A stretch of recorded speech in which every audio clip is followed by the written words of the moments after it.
Oh my god, mic test! Test the mic! Alright, I'm trying not to blow out the audio here. Alright, let's transition on in and see what's happening. Woo woo woo woo. It sounds okay. Sounds like it's working. Alright,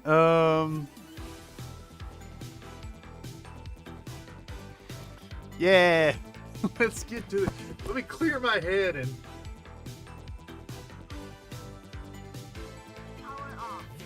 Let's try to get this a rolling. Holy moly. I'm sorry, y'all. My most humble apologies.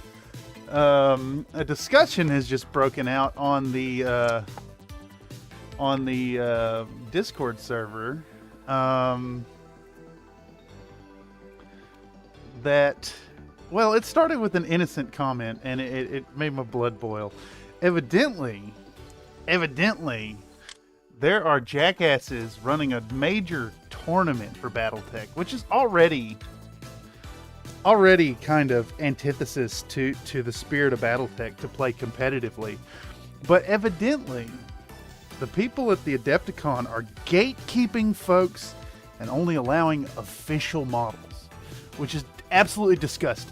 It's elitist bullshit, and I'm sorry, it made my blood boil, and I have been deeply engaged in a conversation regarding that. Namely, a good friend of mine is building a list to conform to their standards there, and you know, more power to him to get in on that. But like, whoo boy, it made me hot. It made me hot. Absurdly hot, even. But you know, today is not about BattleTech. I gotta pull my head up out of the BattleTech conversation and get back into working on Titania. So I'm gonna try something a little different tonight on the stream camera position. I've got a little higher than normal, so hopefully it'll help with the focus and the white balance on this model. Though it already looks like it's like blowing it out really bad. I don't know why this model in particular is such a struggle to get to render. So let me just abandon that idea immediately and bring the camera in a little more. So yeah, those of y'all who've been watching the progress on the Titania paint up have been seeing a bit of a cell shaded kind of look to it that she doesn't actually have IRL, which is disappointing. But anyhow, welcome back to another paint stream, another hobby hangout here in the Bullshit Corner 2.0 with yours truly, Cameron, over here on behalf of Country Fried Minis. Today's a bit of a special day.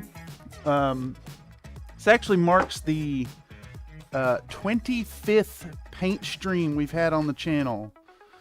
If I had a sound effect board, I'd hit it and make the kazoo noises, but it's kind of super exciting that we're here and that this has been going so strong for so long. You know, the video production, the how you say, the main production, the full feature-length stuff has slowed down a bit due to my being full of excuses and laziness. But the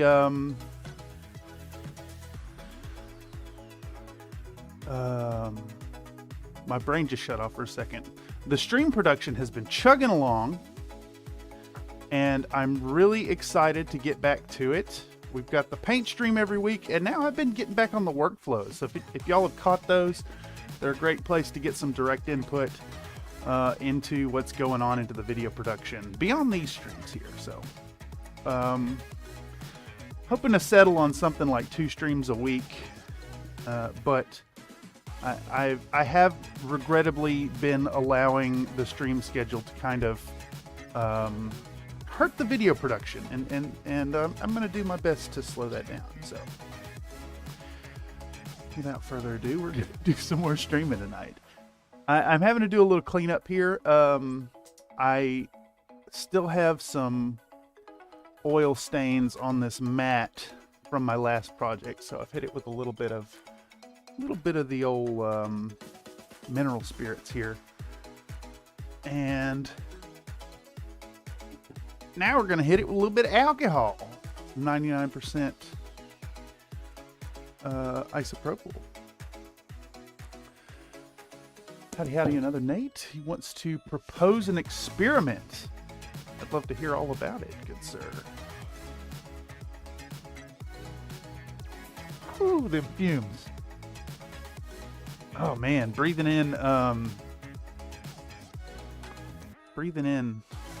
these fumes sucks.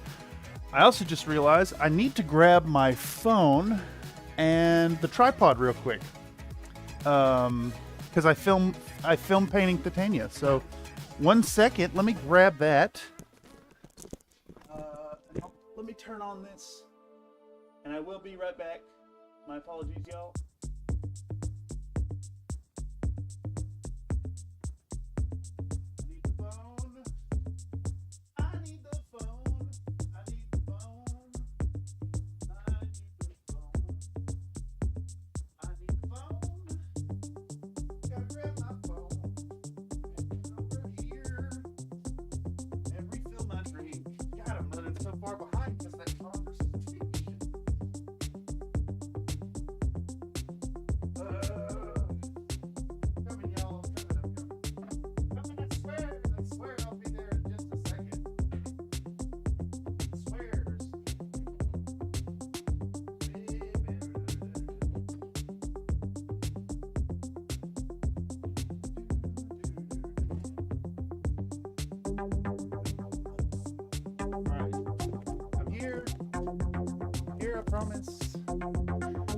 I promise I'm here.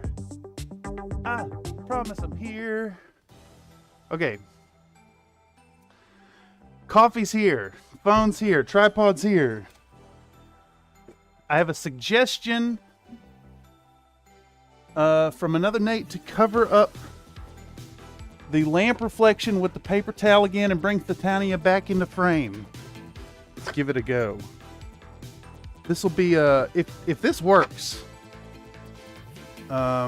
which I bet it will. What's nuts is this matte is not as reflective as it would suggest. I think the light is just really intense. So let's set up a more matte working surface. This is even kind of coming through as reflective. Here. It looks like it's still blowing it out a little bit. She is not cell shaded. I don't know what that is all about. Okay.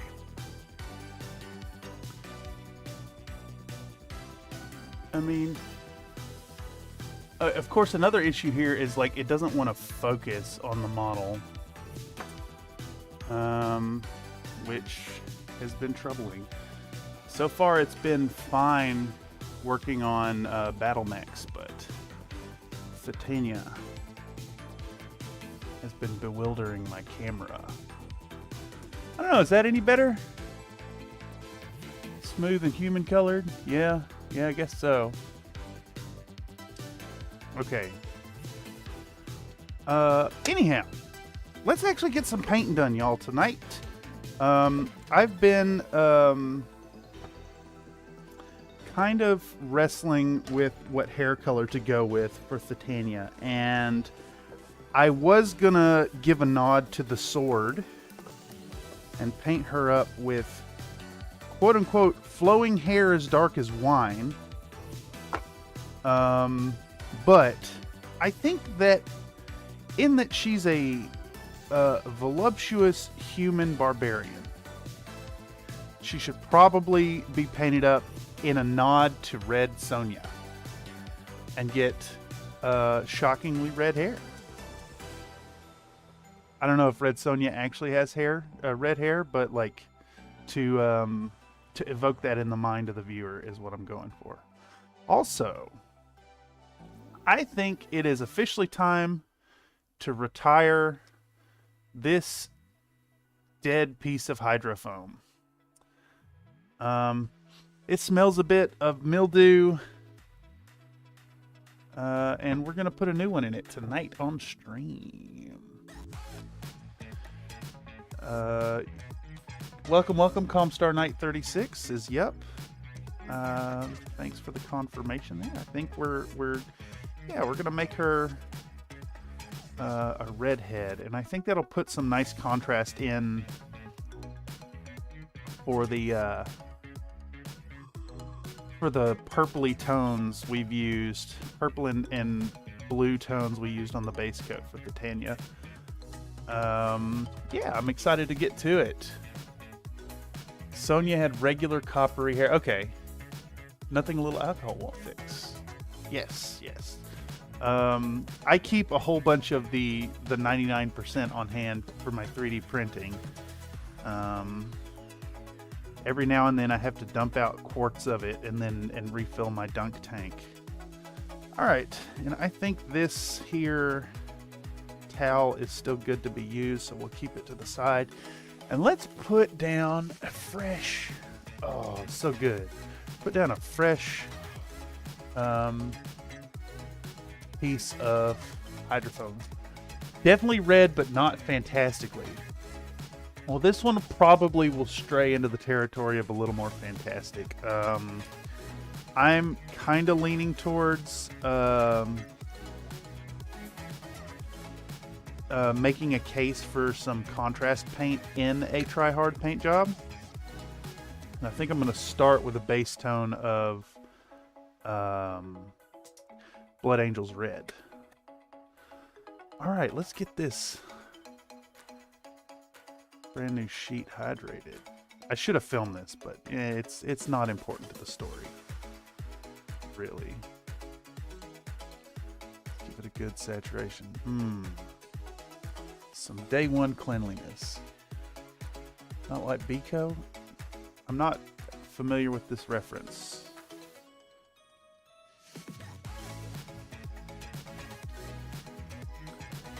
Okay.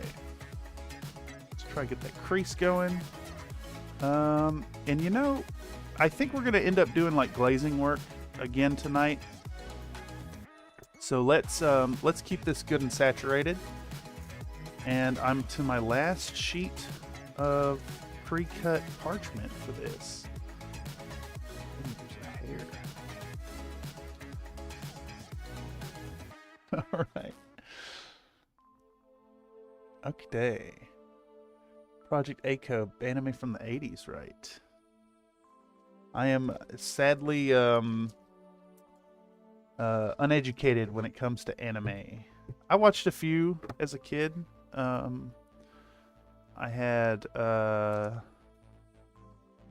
some VHS tapes of both Bubblegum Crisis and Bubblegum Crash, I think was the name of it. I had, oh, it was Tokyo something, like A Haunting in Tokyo, or maybe Tokyo Ghoul. I'm not sure if that's what it was. But it was definitely inappropriate and stuff I shouldn't have been watching. And of course, my buddy was really into Ninja Scroll. I only have seen Akira and Ghibli stuff as an adult. And I was exposed to a few things at my buddy's house. He's got a small collection of anime. I've seen, let's see. Gundam Wing is about the only Gundam I've been exposed to. No, I watched 8th MS Team. I've seen Sergeant Frog. I've seen what else? A little bit of One Piece, but that's about it. Not super familiar.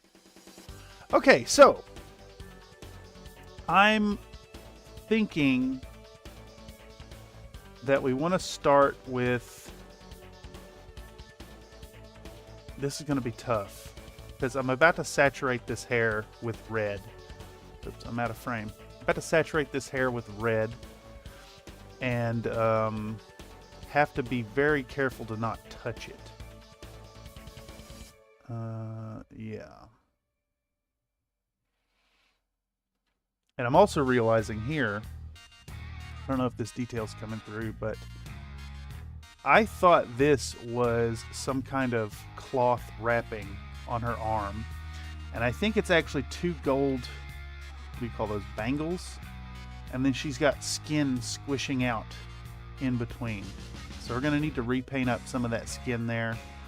But I think the game plan for now is to hit this hair with the red coat and let it be drying.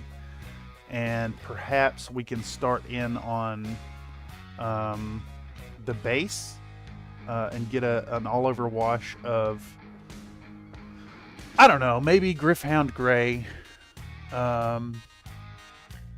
So let's get to it, y'all. Let's check it out. I think we are indeed about to risk messing up this whole project with a brazen application of contrast paint over my painstakingly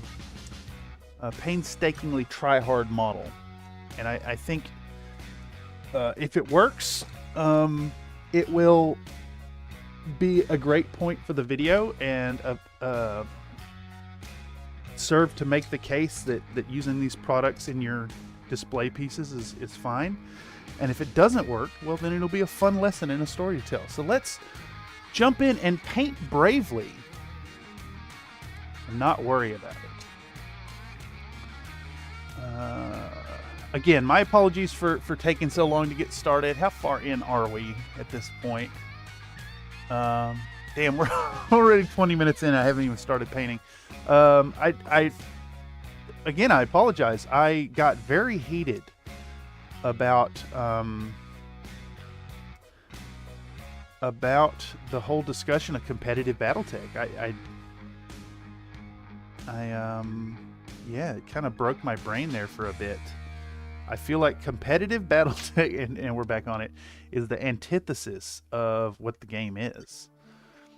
Yeah, and it's hard to see that people out there are not only playing hard competitive in a Games Workshop style, but also enforcing the same kind of gatekeeping nonsense that Games Workshop tournaments do, and forcing you to use official models. It's disgusting.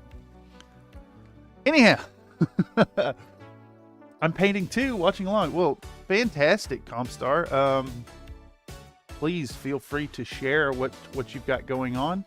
And if you are working on some stuff and aren't a member of the Discord, check out the link in the description down below if that's something that strikes your fancy, and join up at the Country Fried Minis Discord, and feel free to share everything you got going on.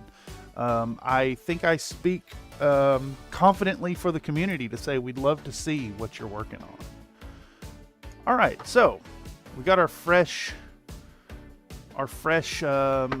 thingamabobba here, and we're gonna pop out some Blood Angels Red, and we're about to risk messing it all up with this intensely pigmented Blood Angels Red. Well, howdy, Comstar Knight. I see that you've joined the Discord already. It's well appreciated. Oh my God, I think I put this parchment on upside down, and I've already stained the fresh piece of foam. How disappointing. How disappointing. Alrighty, thank you kindly. Yeah, you're very welcome. We have it's not a huge community, but we have a pretty dang active community of folks who are passionate about all things miniatures, be it Warhammer models, battletech, pinups, gunpla. It's all there. We've got a little bit of representation of everything. Plus, there's sections for talking about video games and art. I like to think that the folks who are participating there have fostered a really, really nice and varied community. And I'm proud to be a part of it. I may have started the server, and it may be related to this channel, but it's y'all's participation that makes it happen.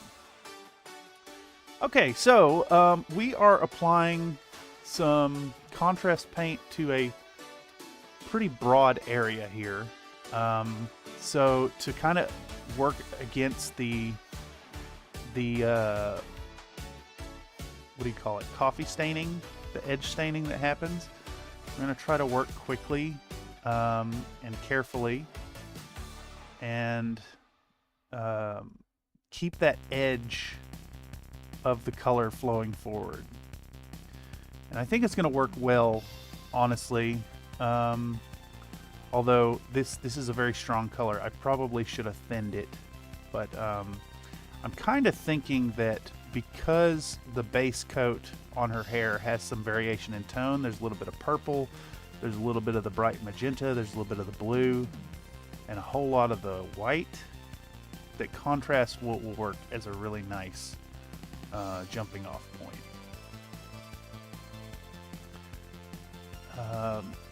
Of course, this is also a time consideration here on the model.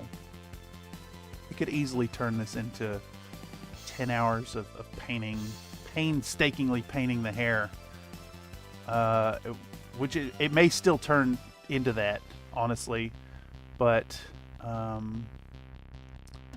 do kind of think that this contrast color will form a nice foundational base tone to build upon. We're gonna layer over top of it. I'm not just gonna slap on the contrast paint and then that's it, you know. But we are gonna slap it on to start establishing the base color. Competitive aspect isn't new. The game board manager that played inch scale only did tournaments, and this was in the 90s. Oh yeah, I know it's got to have been around, but like the game just has so much RNG. I don't see how you can reasonably play this game in a competitive fashion, especially when, like, okay, your Atlas charges my urban mech. This never actually happens, but takes a shot and it's got a 1 in 36 chance of just killing you outright in a single shot. Like, that level of shenanigans and randomness kind of defeats the idea of competitive play, in my opinion. Who cares what your army list is if you can just lose any mech in a single salvo? I mean, case in point, I played a game somewhat recently, 2 months ago maybe, and the first shot against my opponent's King Crab was a through armor crit. It hit the gyro, he fell down and was rendered unconscious. The first bit of damage that the mech took. Other games don't do that. Other more competitive games do that. I mean, sure, you're on some level you're playing with dice no matter what, but the dice consequences aren't as bad in other games. You don't lose the game from a single shot. That's my thing. Neophyte Comstar Adept in the world of battletech. Nice. Probably should have gone with a fatter applicator. Yeah, I think that's possible. That might be partially true. The concern is I want to be a little more precise with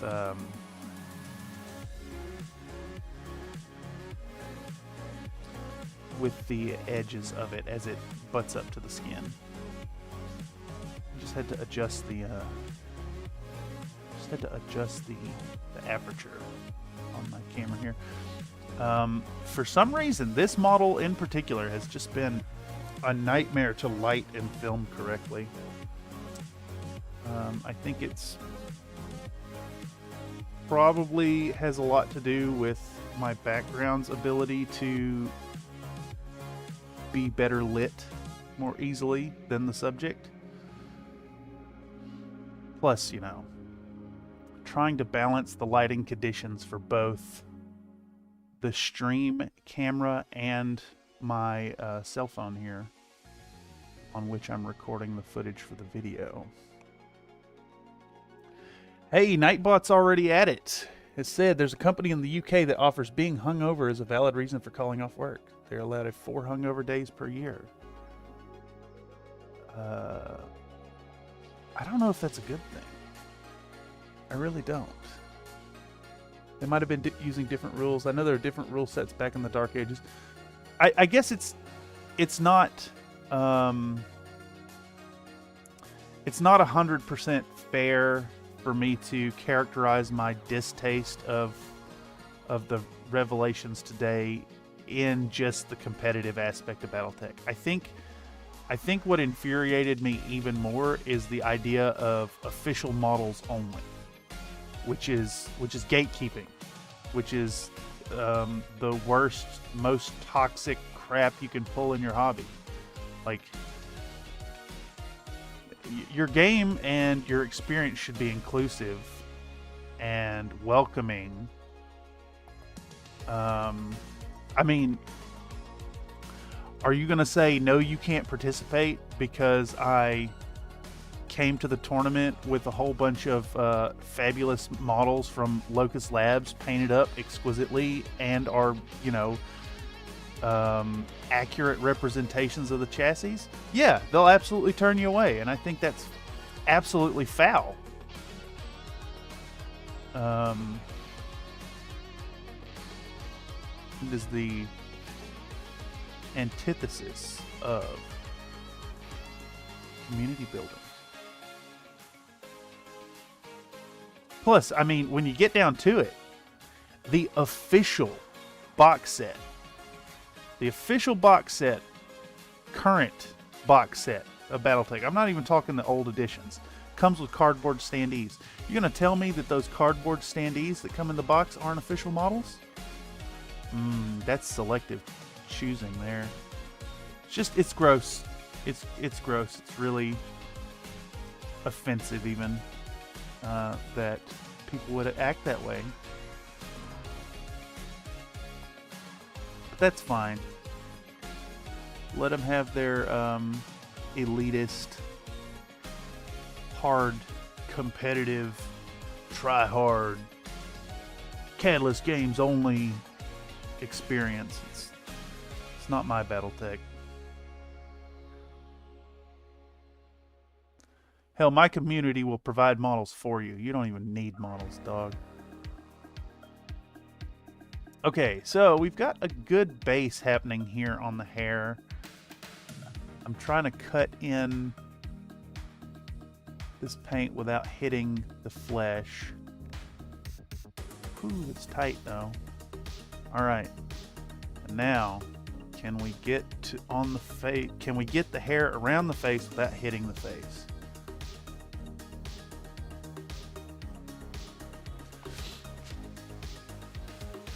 Yeah, shouldn't that mean Fossa only? Yeah, exactly.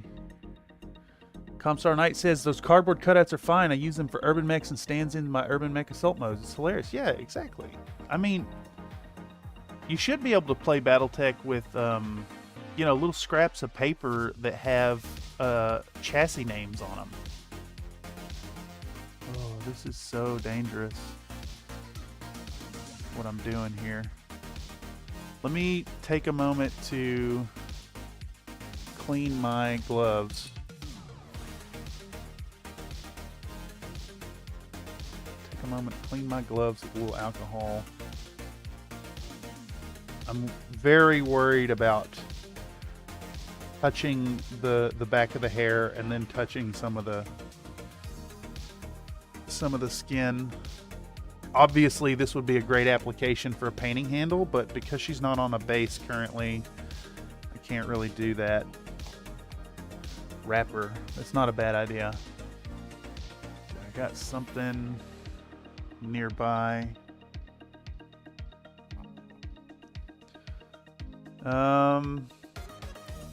That's the reasonable thing to do, but I think it would look bad in the filming. So I'm just going to be extra careful here. And this is probably a good talking point in the video. Oh, I'm out of frame too. Hold on, let me get that back in frame for y'all. How about now? See if that'll do it.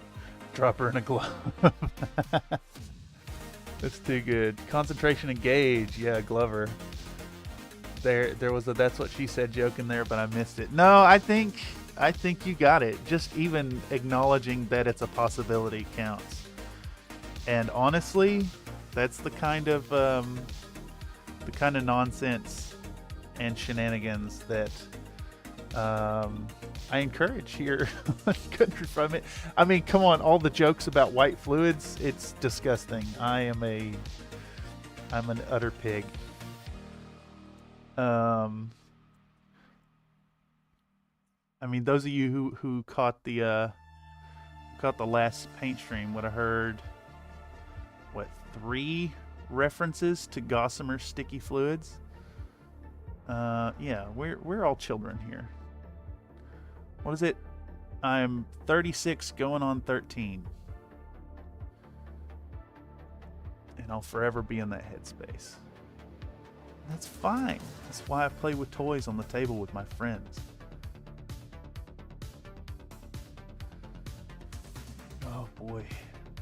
This is a little bit nerve-wracking, I gotta admit.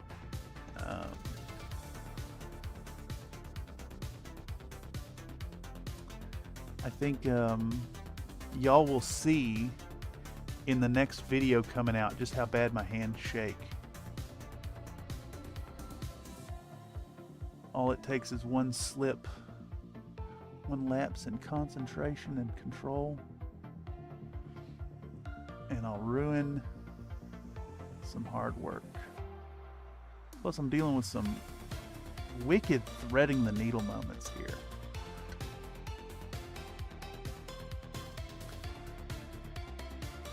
If y'all lost fidelity just now, I apologize. I had to bring the light in a little closer.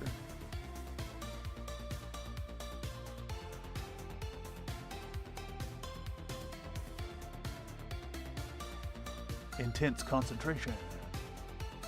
Alright. That's one side of her bangs.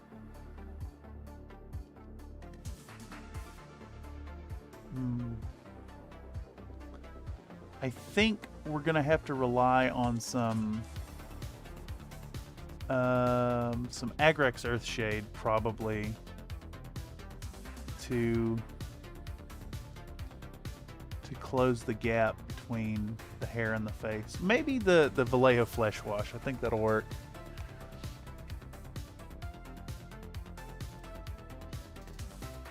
The plastic baggy clean film. Tremendous. I'm right at home. Hey, Comstars, you have seen posting mechs over at Crafts Nation, right? Oh, keep me in. It's small world. It just, you know, it speaks to the common interests among enjoyers of YouTube. It's really awesome, and I'm a big believer in cross-pollination and inviting folks over.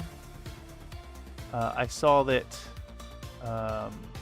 Into the Trail Hobby Show just moseyed on over to the Discord today, which I'm super excited about. I've been trying to get in touch, seeing his videos, because I want to talk YouTube and collaboration and whatnot. Little moments like that make me really happy. What you're describing now, the whole hey, I recognize you from over there. That's great. I know I say it just about every streaming episode, but I started this channel for myself, as an excuse to paint more minis.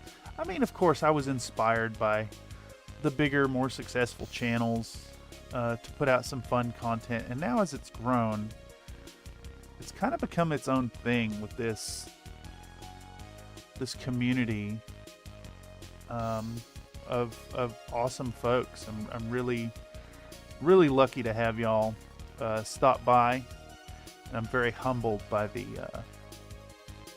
amount of interaction and participation that goes on.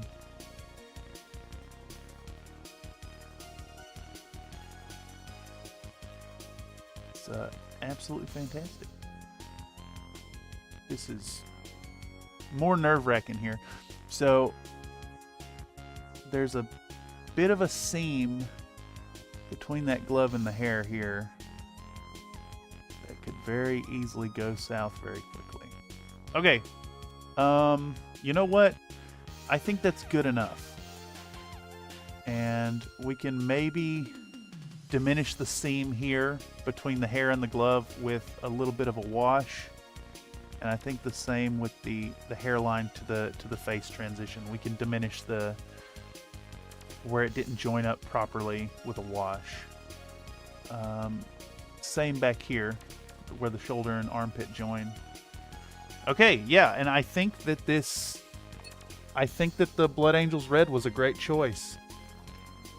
Because I don't know if it's showing up on the camera there for y'all or if it's really emphasized, but we've got some clear difference between this dark, like purpley base tone area, even like the underside of each of these clumps of hair, to the really light area here that's receiving the most direct sunlight.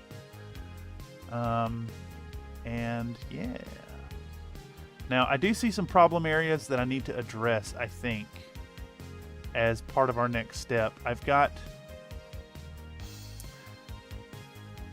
a section of the skin on her neck that is still just straight up purple there. I may leave that purple and hit it with a wash to just darken it some, because it's in shadow.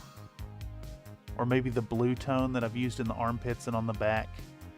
So like this color there. And then we've got this flesh right here that's bulging out between these two gold bangles. That needs to be addressed. And in the meantime, I'll be thinking of a feather color to go here. I think we'll do like a green parrot feather. Yeah, that'll look good. And then we can put a green gem in her crown. But in the meantime, we're going to let this hair dry. I'm going to set her off to the side. And I think we're going to put a base coat over this base. And we'll use some stuff. For almost 15 years, Vermont was technically its own country before joining the United States in 1791. It had its own coins and postal service. Another Nate says, that isn't wrong, but all of the territories were technically independent until they signed on to the charter. Yeah, exactly. So my whole hypothesis seems to continue to ring true about the whole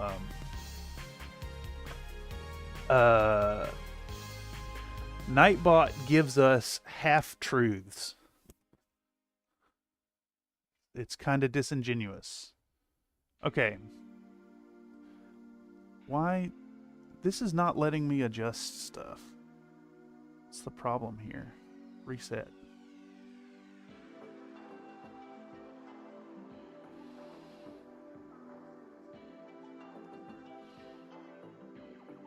Oh, I see. The aperture was the problem. All right, so let's get back to filming. We got our little base here. There's a few layer slips in it that were minor, but they're visible, which sucks, but what do you do? And we're going to use this Griff Charger Gray. And actually, I need to give it a good shake. So I think we're going to do the whole pink wobbly thing here. They are facts, but without context, and some are expisers. Nighty is slinging cheese. I do enjoy the old Nightbot here.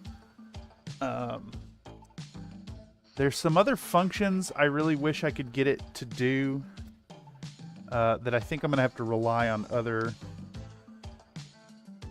services to do. Like, I want Super Chats to have a text-to-speech. Nightbot doesn't do that, unfortunately.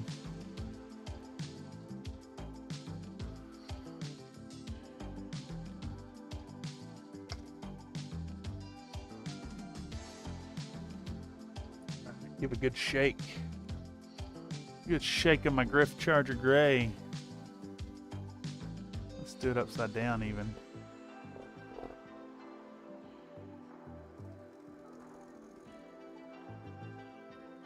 All right. I like these ridiculous shots. The shutter speed does some really fun stuff with that on the cell phone, which will be featured in the Titania video, which, again, I had planned on doing a Christmas release for it, but the Octavia video is taking far, far longer. Far, far longer than I had expected. So I think getting Titania out for Christmas is a bit of a pipe dream, unfortunately. So it'll happen when it happens, but it is the next video in line after Octavia, which will be coming out soon. I haven't quite decided if just as soon as the video is done is better, or or a Christmas release is better for Octavia. But that video is coming out very soon, very, very soon. I don't think we're going to have another workflow on it. Now that I think about it, I think your pink mound is binding.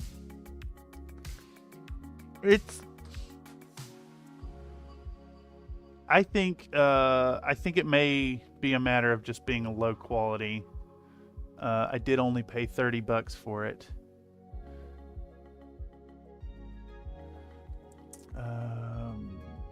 Of course, I wouldn't know what to do to service it and take it apart or whatever. Okay, so now we're using a little bit of contrast paint again. We're using this Griff Charger Gray to just use the zenithal that's there already on these rocks. And I know that people say that contrast paint is bad for big broad surfaces, but it's fine. It's gonna be just fine. This is for the base anyways, which is an area we don't necessarily want to draw focus to.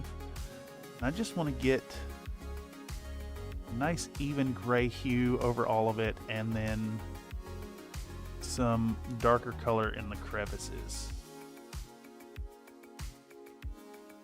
Though this is a display model, it's not going to be a competition winning painter. Sure, this project is try hard, but as with all Country Fried Minis content, I want it to be accessible to painters of all skill levels. Maybe this video will be a little more targeted towards people who are already experienced in painting, but I still want it to serve as a inspiration for middling painters to find a fun model they enjoy and give it their all.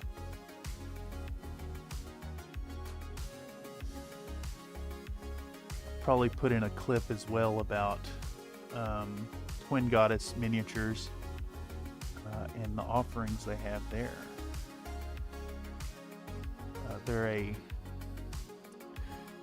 There's a ton of super sexy female pinups in their line, but there are also some very, very hunky male pinups as well, which is great. I think there's a case to be made that though we assume scantily clad women when we say pinups, there are other options available.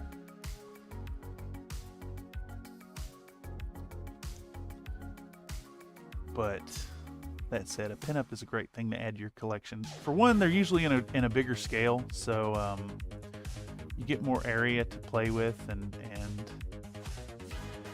go nuts on your blends. They're usually showing a lot of skin, which is a great time to practice your skin techniques for your other models.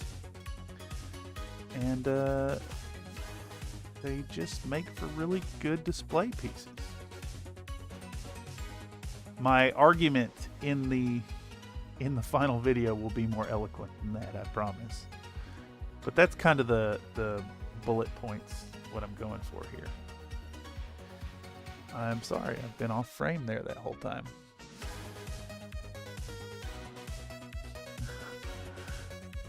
Yank that pink mound off. Mine went from chugga chugga to burn. Amazing. Okay. I'll you know, I don't know. The pink mound is fun because it's pink. Country Fried OnlyFans is just Cameron fixing his paint mixer with different colors. Oh man. OnlyFans. Why must you be a thing? Also, welcome Nathan. Just need a charger pinup? Yes. I support this. 1,000-fold I support this. And a proper CHG 1A1 charger. Not that silly 1A5 nonsense with the SRMs and the AC20. I want that 5 small laser nonsense, baby. It's all about punching. It ain't about shooting. That's silliness. What's the deal with the 1A5? It's they dropped engine and then just filled the tonnage with weapons like a reasonable mech. Boo. It's antithesis of what the charger is. I mean, I know why it exists for fluff reasons, right? Like, they were trying to make it work and revamping this chassis so that it actually has a place in forces rather than what they tried to do with it. But I love stuff like that. I love the silly inclusions in the universe because of reasons. Like the cicada, for instance. What a failed chassis, but it has a purpose in the universe. All right. So I think that's a good foundation with our glyph. What is it? Griff Charger Gray. And it looks like our red is almost dry. So maybe it's a good time to start on the next bit, and I think the hair's dry enough that I can handle it. And real quick, we need to fix that skin section on the arm. So I'm actually we're not gonna film that, but we are gonna try to match the work from before. If I recall correctly, we went from Parasite Brown to Cadmium Flesh, Cadmium Skin, and we're about to just do that again. Where's my Parasite Brown? There she is. And then we had, what color was it? What was my blue? I used this shitty apple barrel blue, and I used, it was a contrast color for the purple. It was, where's she at? Where are you at? Purple is Magos purple. Alright, let's get back to that and fix this spot. We're going to be using, yeah, maybe the 20-0 is the right brush here.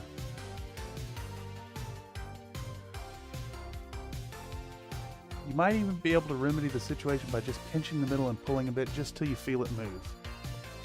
Alright, let's just do this. It is stuck to it.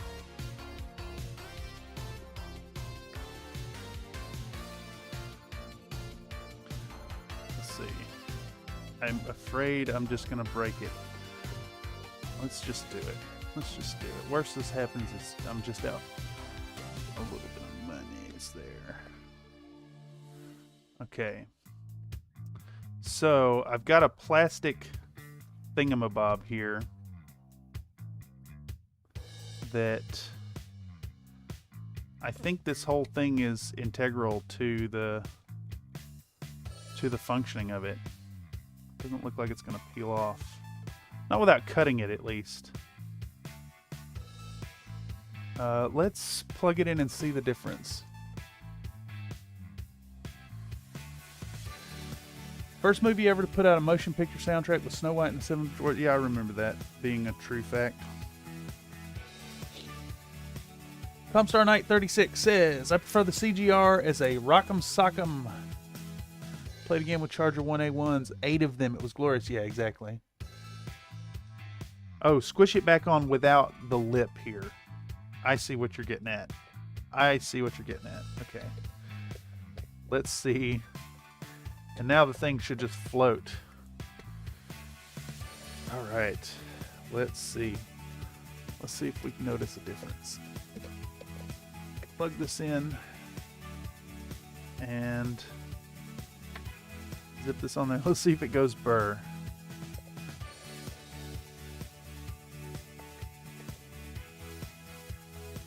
It doesn't feel all that different, honestly.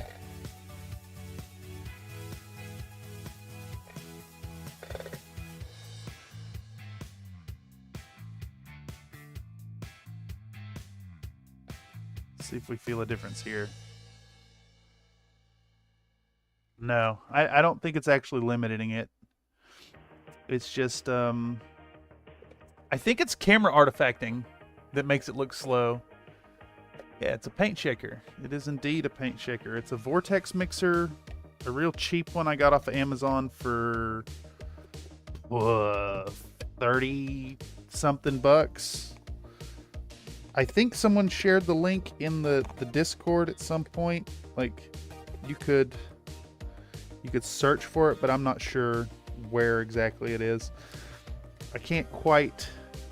I'm not exactly free to post about it here at in the paint stream, not without getting up and walking across the room. I just have this little streaming computer here in the corner. Yours is just slow. Mine vibrates too fast to see. Oh, okay. Yeah, it's honestly, I don't think they're super necessary. If you have the disposable funds to toss in on it, that they're helpful. But like, if things are really separated out, like my primers were, it's not going to help. You still got to stick an implement in there and stir it up. Okay, so from here, let's take our. Let's actually get a wider shot for y'all. Let me see a little more what's going on here. Get some Magos purple. A little bit of that.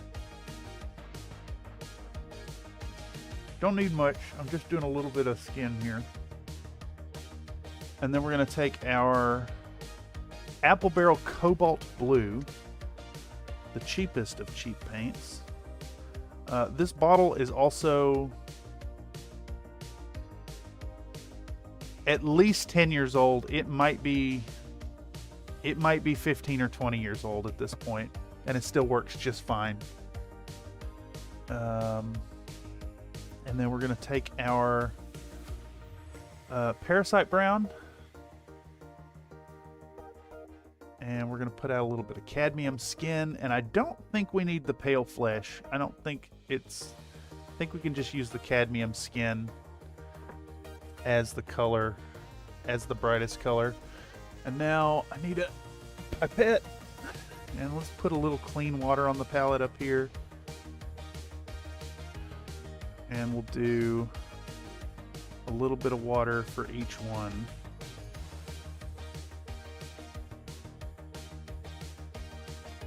All right. And I'll use this one brush for the mixing.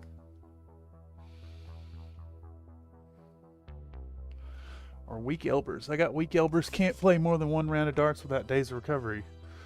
Oh, that's... Yeah, I feel the The aches and pains of age starting to affect my life. The worst is I had a bad bicycle wreck back in 2018 or 2019. I can't remember exactly. I was following a... What the heck? That brush stuck to my arm. I was following a bicycle messenger who had a fancier, better bicycle than I did. And I was like, I can go that fast. And my foot, my gigantic feet, one of my toes caught the pavement while I was pedaling as hard as I could. And I crashed the bike and skidded really far and hit my knee. My Fitbit had me clocked at doing 24 miles an hour when I crashed the bike. My 1000 brand helmet took a significant portion of the damage. My knee took a really big part of the damage. I hit my knee directly on the pavement at over 20 miles an hour. And then when I slid, my backpack got pulled down and the strap cut into my shoulder. Nightbot says in the United States, each person owns an average of 7 pairs of blue jeans. That's one for every day of the week. Yeah, exactly. Or one for every day of 2 weeks, because pants is never dirty. I'll try and find my model again and post it to Discord when I get home. Excellent. Excellent, excellent. Yay, community participation. Big fan. All right, so what do we have going on here? I have a little... I don't know if y'all can even see it. I have a little keyhole here that needs... it needs to be darkened up and diminish it. So we're going to take some of our blue. Let me put the palette in the frame too. Take some of our blue. We're going to take a little bit of our Magos purple and create that deep shadow color we've been working with. And then we're going to mix in a little bit of the Parasite brown to make this yucky shadow tone that we've been using on the model. Kind of a greeny almost color, but that's fine because, you know, skin has greens and blues in it. And we're going to try our best to thread the needle and just get a little bit of this color on that spot. It needs to be a little darker, so we'll take a little more blue, a little more purple. And now I'm going to try to just have the paint on the tippy tip of the brush and not hit things as I thread the needle. Just want to darken that up. Put a little bit of the skin tone in there. Should read as skin and shadow, not the purple zenithal stuff from the prime job. Just some of the color there. And while we're at it, I'm going to put some on the throat as well, because I see some of that primer color still. And on the other side of the throat as well. Just, it's skin tone, but it's dark shadow tone. So that works. Alright. Now we're going to take that same color and we're going to put it over this roll of flesh that's squishing out. I don't know if y'all can really see that at all. I apologize if you can't. I will upgrade the camera eventually. Actually, this project has kind of highlighted why I need to think about doing that. All right, so we've got our bluey purpley skin tone. We're gonna take a little more, set it here, and we're gonna mix some more parasite brown into it and create like an intermediate tone. Grab a little bit of water. Because we've been glazing, I still need to keep this consistency kind of glaze level. And we're gonna start putting it on there. I'm gonna go a little thicker than the glazes earlier. Since this is so small, I think it's fine, except the back here. I need to get a glaze transition right there. I don't want to spend a million years on this. And it's small enough that I think it will be fine. Okay, now we're going to take our straight parasite brown. Maybe not quite straight parasite brown. We're going to thin it down with some water. And we're going to grab a little bit of that last tone and mix it in. All right. And we want to focus it right here. The biggest part of the squish is right here. And I think, honestly, for the most part, this color is basically just parasite brown. Oh, ouch, dang, country luck at the backpack didn't get your net. Yeah, it was a really bad wreck. I actually, not to keep talking about it, but it really changed my outlook on life, and a near brush with death actually made me more of a selfish person. Not in a bad way, just like more self-focus on care. I've since bounced back to my jovial, empathetic self, but for a long while I was just like nah to things. It was a life-changing experience. Be careful is I guess what I'm getting at. You know, be careful with yourself, be kind to yourself, and remember that you don't owe nothing to nobody.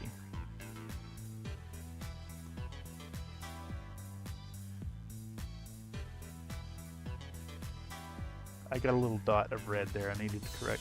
Okay, so I don't know if that's coming through at all for y'all. Probably not. But this area now is like a nice skin tone that is shadowed. I still see areas on the neck. Oh, damn it. Did I really just get that all over the chin? I sure did. Gonna have to correct that real quick. Good Lord, I'm dumb. Let's thin this out and fix it up.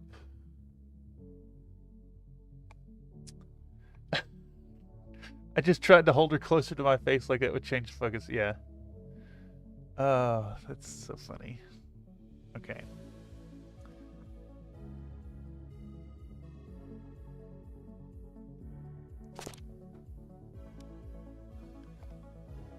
I'm also slightly ashamed of myself for using lol. No, Nate, don't let them shame you.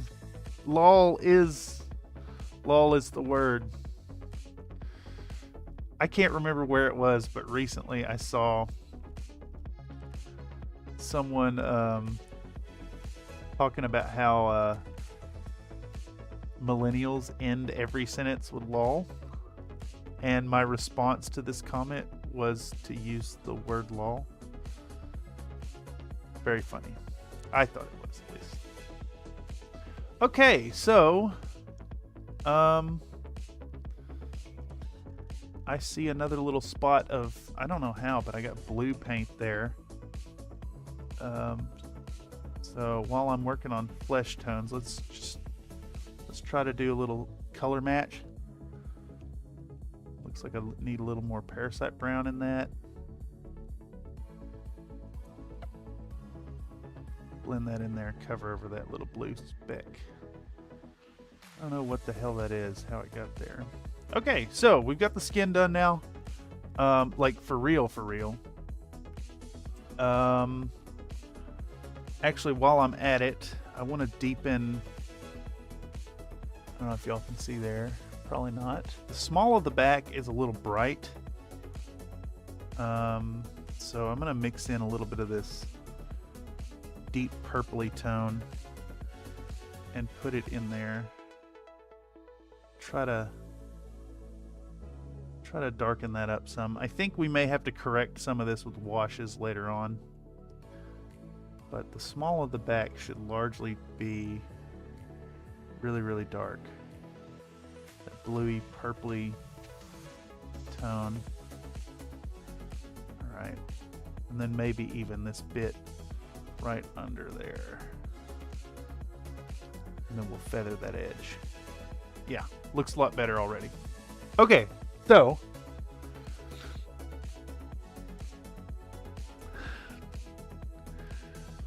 I want to go back to when I was Gen Z or the canceled Y. That's funny. Melinda Law. Yes, that is. I may have to take that from you. Looks like I've rubbed a little paint off from handling here. I'll correct that at some point. What is the next step here? What's the next logical step? Well, for one, I still see that purpley color in the neck here. Let's fix that.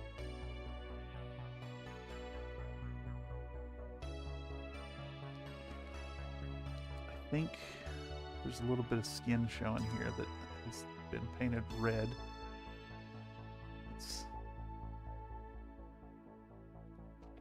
Alright, we get our gross shadow tone there. I got a little more on the arm.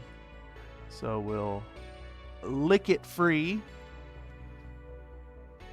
Alright. I see I missed some hair. Just a whole bunch of back and forth when you're working on a piece like this. And that's fine. Address the problems as you see them. What is the next step that would be good and exciting? I think we're going to start painting this hair proper. I think that's what we're going to do. So let's get out our Blood Angels red and maybe our Mephiston red, I think. Let's see, do I have any good Vallejo reds here? I've got this dark vermilion. I think it might work as a highlight tone, keeping it in the red territory. And then maybe, yeah, maybe a little Mephiston red and a little bit of Wild Rider red. No, let's skip the Wild Rider red and use Fire Dragon Bright as the final tone here.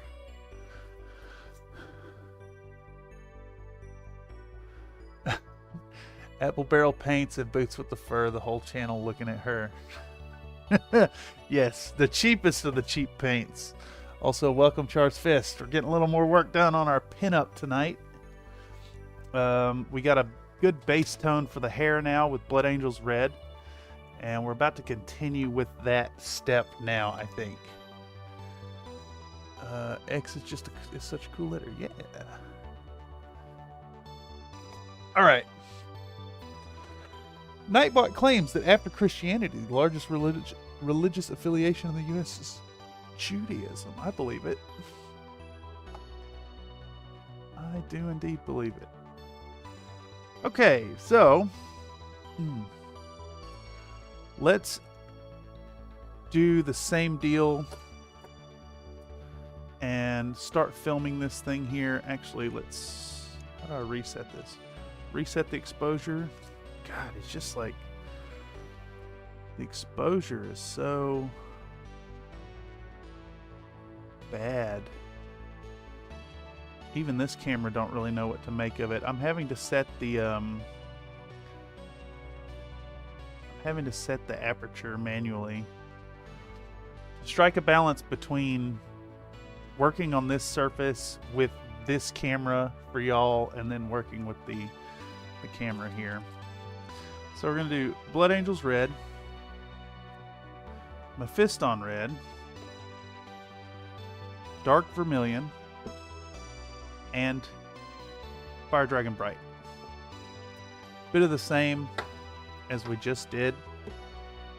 And we're going to put out a little bit of each. Again. So we'll do our dark red. Here, let me adjust this so y'all can see it too. There we go. Get out our Blood Angels red. Maybe 2 dollops of that because it's a whole bunch of it. Also, so I can get it on film. All right, 2 little dabs of that. We're gonna do a bit of our Mephiston red, which separates out really bad, and there's not enough in there that our vortex mixer would help. This bottle's almost done. Do a little bit of Mephiston red. Oh yeah, there's a Nightbot is dropping a invite to the Country Fried Discord. So if you're finding this video via the algorithm and looking back at the live chat, check out that link to join our community over at Country Fried Minis. We'd love to see what you're working on. Yeah, everybody's welcome. We want the hobby space to grow. More so than the channel even. I mean, don't get me wrong. I'm here on the channel trying to do things and make some waves and monetize it and all that, but it's really about the community. I continue work on the lobster. Ooh, I'll have to check that out. In the lobster. I see the notifications. I'll have to get to it here soon. Alright, so we're gonna put out a few more drops of water, and I just squirted that all over the table for some dumb reason. So let's put out some little puddles of water. Oopsies. Little puddles of water for each of the colors. Ooh, gross. It's got like a blackness to it. I think it's time to dump out my paint water. Alright. Clean water here. Clean water here. A little bit of the vermilion. A little bit of the Fire Dragon Bright. And actually that's really, really thick. So I'm just going to mix a bunch of water into that, and it looks like I've already got a little too much of the vermilion in it. Just fine. We're going to use it as a highlight anyways. Yeah, let me thin out these colors some. Just so we can work with them. Same here. Even the contrast paint, we're going to thin it out. All right. We got our reds. So first red we're going to mix up. We're going to take a little bit of our Mephiston and pull it down and add a little bit more water to it, and then we're going to add a bit of our Blood Angels red into it. They're very similar in tone, but we want to tie the Mephiston red into the Blood Angels red and make a bit of a darker version of that. Very subtly darker. There we go. Okay.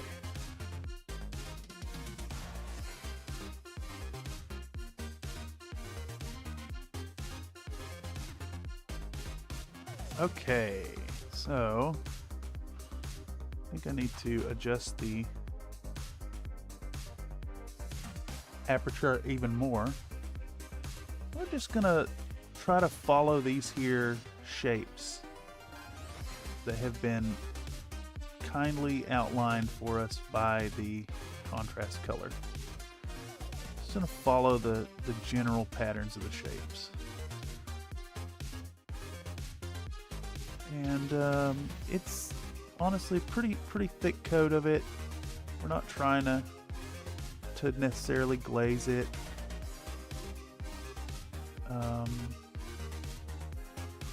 But we want to coat basically everything except for the deepest, darkest spots of it. And this is still fairly translucent, so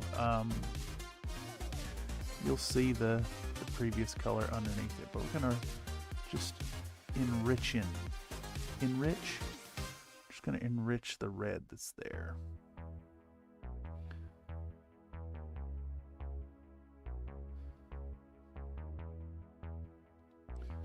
We don't have to be perfectly precise in this application either. Just get it there, get it on.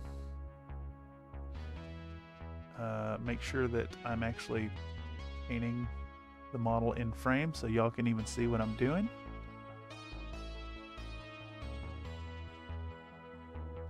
Man, juggling my focus between this camera and this chat and the model itself, I still haven't really got it down. Anyhow, we're still working with that one brush. Making headway. Brush stroke by brush stroke. Lay down this here like foundational color. And then as we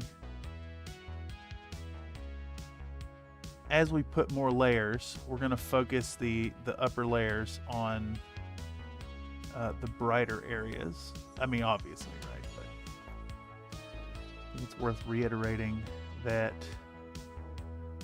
with the intense shadows and shading that we're doing on this model, kind of sketch or charcoal drawing style almost.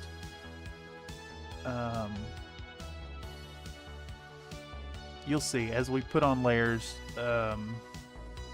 certain areas will just like not get highlighted at all to really emphasize the light direction and, you know, a nod to semi-realistic light patterns.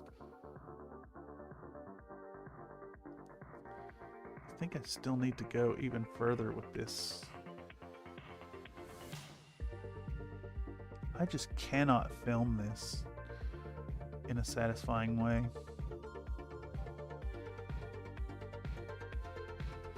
This model has been problematic.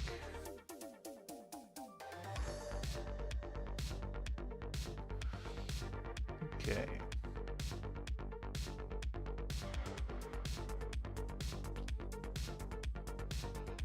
Just hitting basically all of the hair. The only thing that's staying the pure Blood Angels red is the deepest crevices where it is pooled up. So we used our Blood Angels red as a foundational, like an informative foundation for where our colors are going.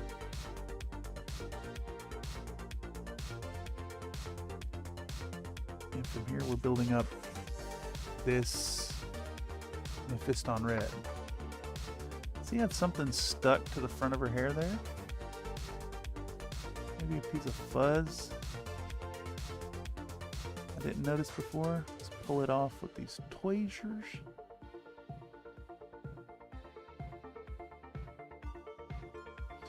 I hope I can cover those spots decently. How did I miss that? I know how I missed it. I'm inobservant. That's how. Okay.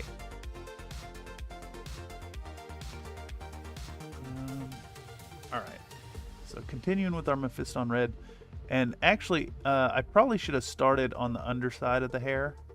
Now that I'm sitting here thinking about it, because the more paint I put down, the the more the color is kind of biasing towards Mephiston red as opposed to the blood angel red.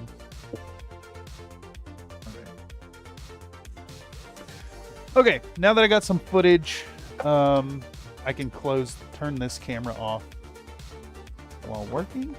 We can make a little more headway. Hopefully y'all can see that decently. But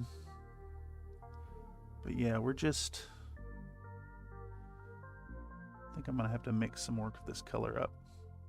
We're starting to trend towards more Mephiston red, which is more opaque, which is a little brighter, very subtly brighter, but brighter indeed. And again, we want to bias that color towards the brighter areas of the hair.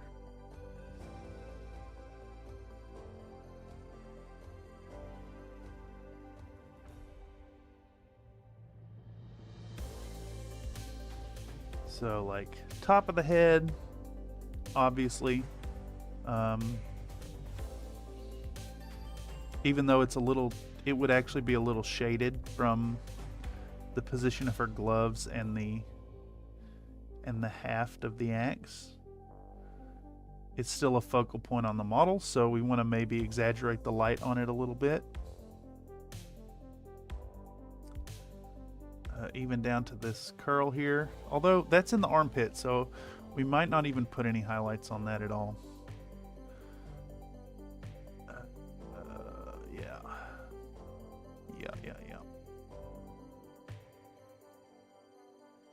Anything framing the face, it's got to be a bit brighter than the rest. Okay. Now, I think our light direction is coming in this way. So this section of the hair, even though it's a little dark from the zenithal, is still going to get some solid treatment. So all of this up here is going our Mephiston red. Oh fuck. Ooh, fuck. Got red on the gloves. Got red on the gloves. Panic. Pulled out my 6th brush, and I'm just thinning that paint with saliva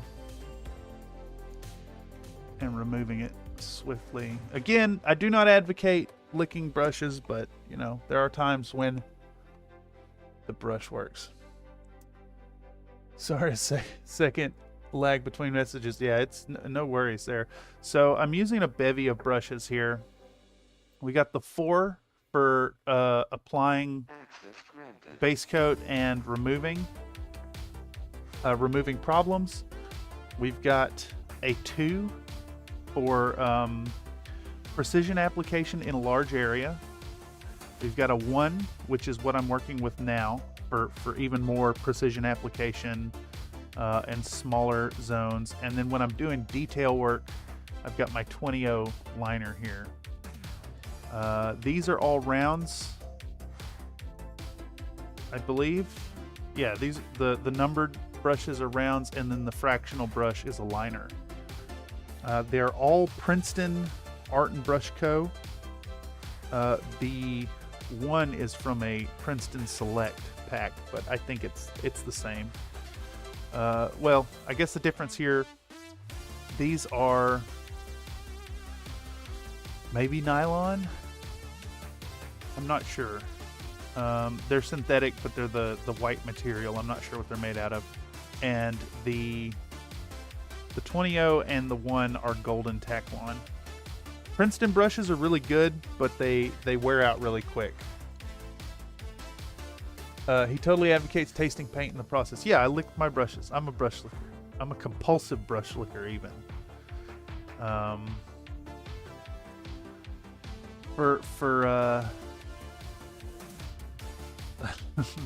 legal and societal reasons, I do not advocate licking your brush, but for mini painting strategies, I totally think that brush licking serves multiple purposes. One, it cleans your brush really swiftly. It immediately shapes the tip right back, and I mean, you know, to be gross about it, the saliva, the little bit of thinning you get with saliva, god damn it, I just got that paint in the same damn spot. Is a little more controllable than with water. I'm actually used to working with saliva from doing spit shade art for tattoo, where you take you basically do your line drawing and then you paint it with tattoo inks, using your saliva as the thinning medium. It has a very distinct look to it. Well, it looks like tattoo art. That's how I do my flash. It's all with spit shade, not water.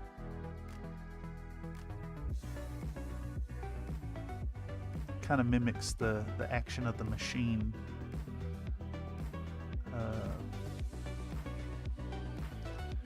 How the action of the machine creates like a shading gradient. Okay, so we're hitting a point where as we wrap around to the bottom of the hair here, we're going to have less light hitting it. So we're going to be a little more intense with our highlights, the contrast between highlights and lowlights. So again, our light's coming in at this angle here, kind of front on and to the right and up. So I think we're gonna have highlights kind of tracing this arc here, but like all this hair underneath, I don't even think we're gonna put a secondary color on it.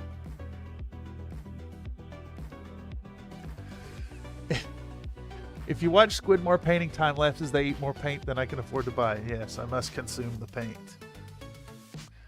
Okay, thanks. It's helpful info. Princeton's, I'll have to look into. I use some generic type of brush. Usually they last about 2 sessions. I'd say you can get more than 2 out of a Princeton, but yeah, they break down pretty quick. If you're a stickler for super sharp points, then just reserve them. But here, let me dig one of these out. These Princeton Real Value sets. I picked these up off of Amazon for, I don't know, like $6. I recommend the value set number 10, which includes a 3-0, a 1, a 2, a 6, and a 4. And then I recommend this set, which I don't think has a name, but it comes with a 000, a 3, 000, 3, 20-0, and a 0 angle shader. And then it comes with a fan brush as well, which I haven't really found much use for. I actually used the fan brush on my last mech paint up to dry brush the bases.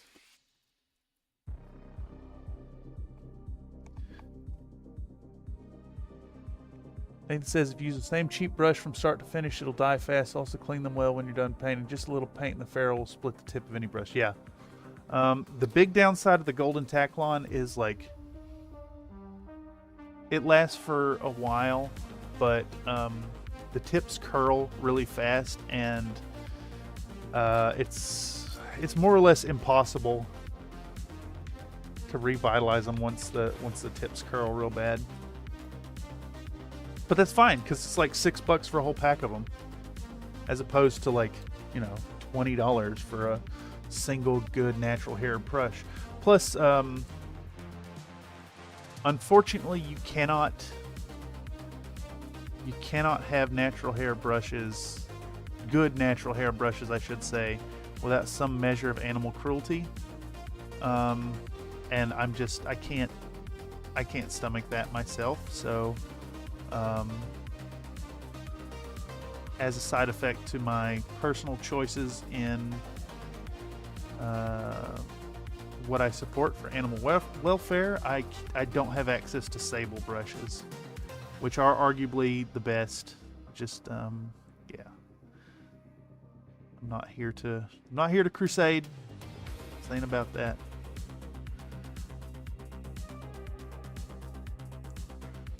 If anything, if you're a user of natural hair brushes, just know that treat them with a little more reverence, because some pretty shitty circumstances went into the production of that brush.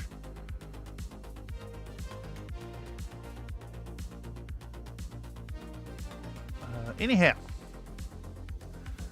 back on less dark topics. We're still applying a blend of whatchamacallit, Mephiston red and Blood Angels red. And what we're gonna do with this is, I guess this is kind of the base tone. Maybe this is more the base tone. Somewhere between base tone and shade layer 1. But I'm going to establish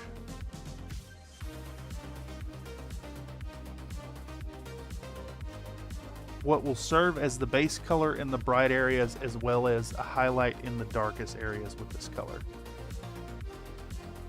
I'm trying to think of this project kind of like an illustration, if you will, or like a charcoal drawing in the application of the highlights. And yeah, I think all this red underneath the hair, where we've also got like really dark shadows, I don't even think we're going to highlight it at all. We'll just use the action of the contrast paint to achieve our end goal there. Maybe, you know what, I say that, let's do a little bit of reflected light right here. Just a little bit. A little bit there, a little bit here. Just a bit of reflected light.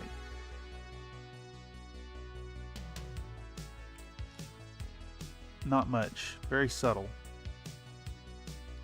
You got the same effect on the boots, which I don't know if y'all can see that, but like, so this area of the boot is basically just the base tone, and as it gets closer to where the light source would be more direct, there's more highlight layers. And we're gonna do the same thing with the hair. So we're gonna focus like a mid highlight here, the brightest spot will be here, and this edge, and then close to the face.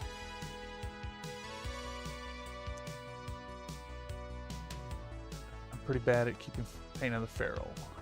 I love cheap Taklon, but it kinks really easy, so if you drop them on the tip or actually stab something, it'll be fun. Yeah, Taklon dies really quick, but it does have a really sharp tip. Comstar Knight use speed paints often. Yeah, I got a, speaking of speed paints, let me sidetrack myself once again.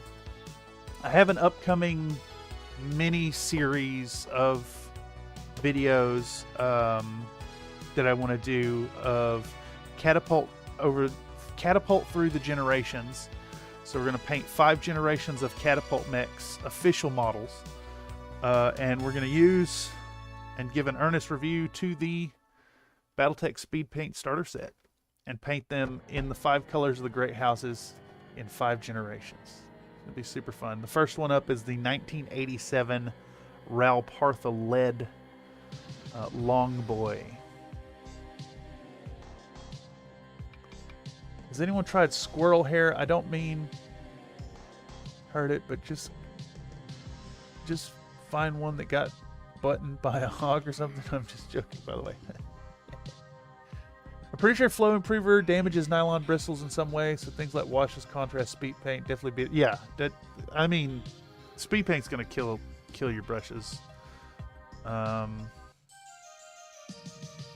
as someone who does not use natural hair brushes, I cannot speak from experience as to how they perform over time, especially over time. Okay, so at this point, I'm starting to put a little straight Mephiston red onto our layers. So we're doing very subtle increases in the color. Just like how's the best way to put this? Like, you're working on your models, yeah, you've got a certain formula of layers that you're gonna do. When you want to graduate that effort to more display level pieces, you're just adding more layers. More layers, more definition, more resolution between the colors. Yeah. Excuse me. I don't know if those burps are coming through the mic, but it's 8 o'clock at night and I've got coffee burps still. Don't ever touch a $30 brush to any speed paints. Yeah, exactly. Oh man, I'm just picturing some kind of high-end mini painter having a guest painting in their pad, and someone busts out the sable brush and just applies texture paint with it. All right, so I am kind of going back and forth on the color here. We're going back to the same Blood Angels Mephiston Red mixture to establish a little bit of contrast on the hair underneath. I have changed my mind after giving it a look. I don't want to just have it flat color. It's got rich texture and it's at a scale enough that the lighting of the room would enhance it, but I want to boost it a little bit further. So I think in these shaded areas, we're just going to use the color that is our base tone as the highlight down here, where the contrast has been put over the dark blue. Very selective about it. I also see I missed a spot right there, so while we're at it, we'll take our just straight Blood Angels red contrast and correct those spots. Hopefully without, getting paint where we don't want it. A little bit here. There we go. And then I got another thread the needle situation right here. I don't think anyone would ever see it, but just in case. Just in case. Let's clean that up. All right. Some of those guys use sable for everything. It's like using a laser level to hang pictures. Yeah, but it does an awesome job. Oh, it's so funny. Okay. I think it's just about time to get back out the camera. Start filming again. Let's go ahead and highlight up this stuff here. Actually, I think this hair on the underside that I'm working on right now would still get some light coming in across her chest. Because again, our light source is coming in this way.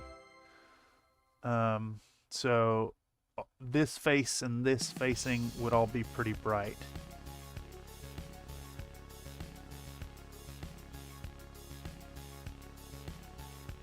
So, actually, now that I'm thinking about it, because this area is so bright, we could even get away with painting this like mid-tony, base tone type color over some of the some of the darker bits, some of the deepest crevices would still be this color.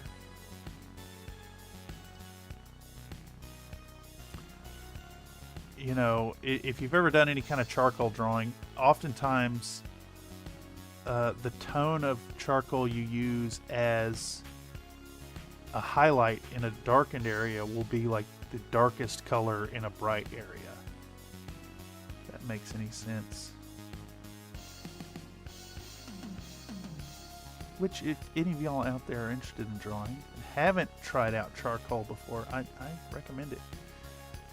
Get you a pad and some willow charcoal, or vine charcoal even, and some blending stumps, and go to town. It's really fun. I hated charcoal at the start of my drawing course at CCSF, and by the end of the semester it was really fun. And I followed it up with 4 semesters of figure drawing, and spent a lot of time drawing highly shaded boobies. It's a lot of fun.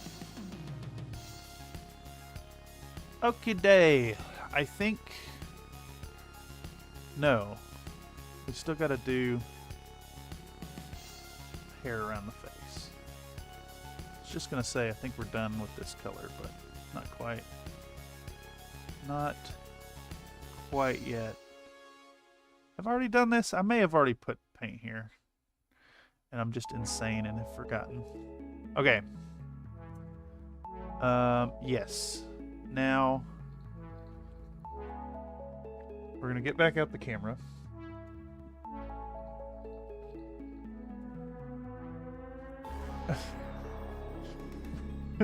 Look at me putting this $300 Persian triple testicles red mink scrotum hairbrush and mineral spirit. Yes, I mean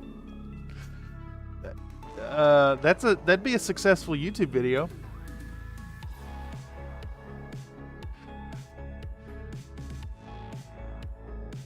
Reset. Man, this... I just can't. Just can't get no focus. Can't get no... can't get no satisfaction. Camera just don't want to film this. It really just don't. Okay. So, we're going to take our... I'm going to start mixing a little vermilion now. So we're going to take some vermilion and our Mephiston red. Create this nice intermediary tone. They're actually pretty damn close in tonality.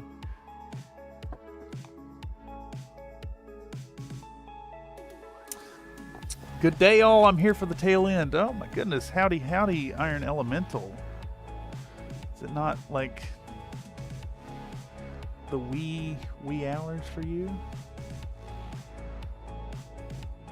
We are trying to split the difference between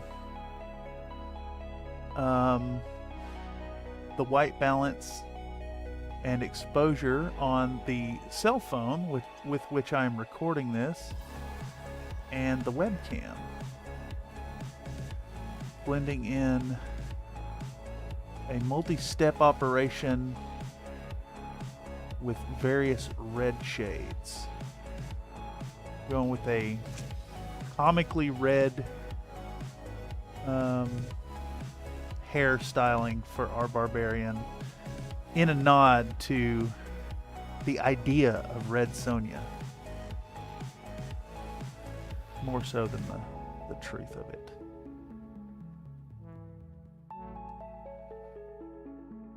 I do think that our Fire Dragon Bright may push things towards a more coppery tone, but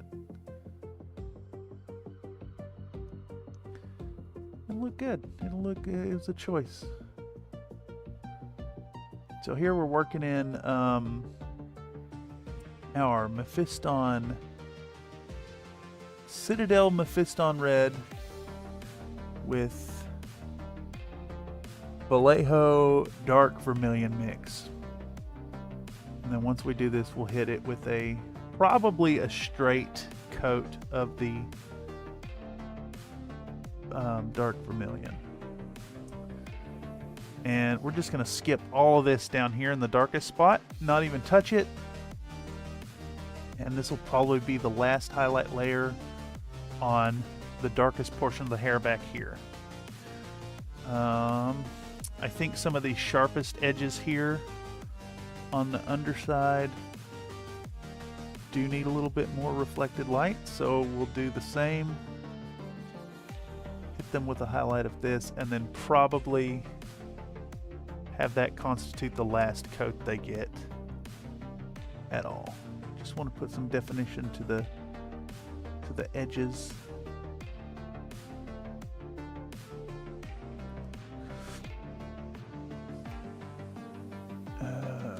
Another Nate says, I haven't done charcoal since 8th grade.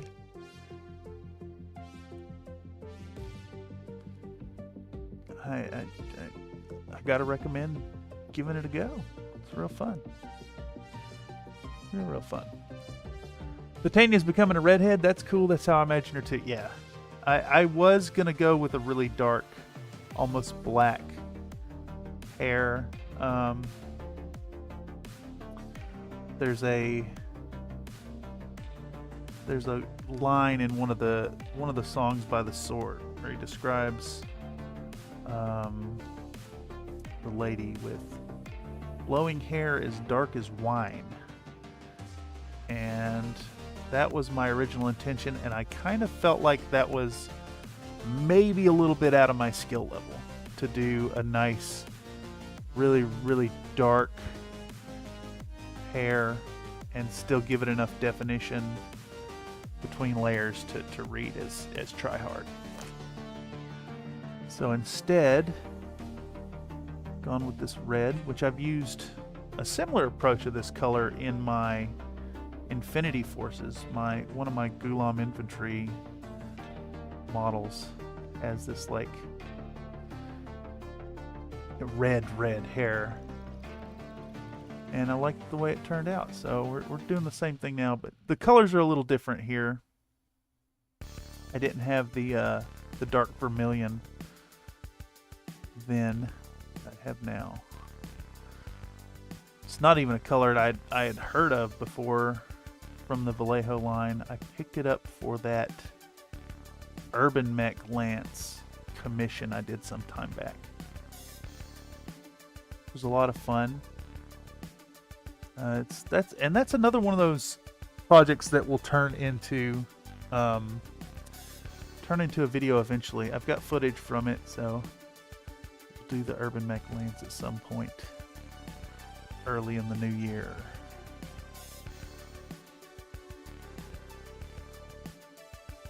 I'm ahead on footage. I'm far behind in editing. Where the state of the channel lies.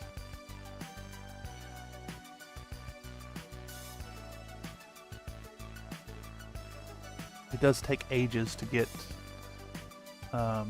videos edited up, especially when you do silly stuff like I do.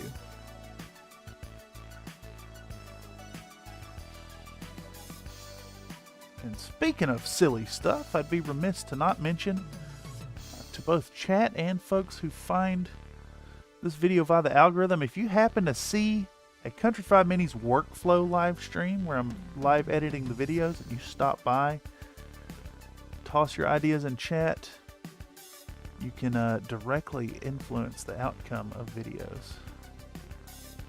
No idea is too silly.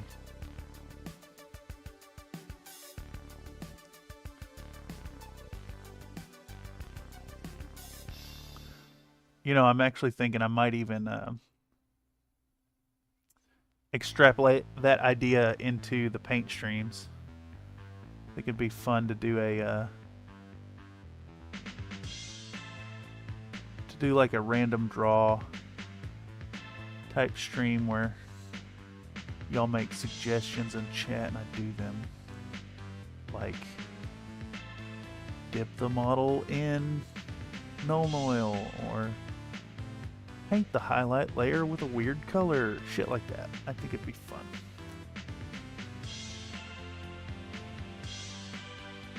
We almost get enough folks in here to make that work. I've noticed that the paint streams are being consumed.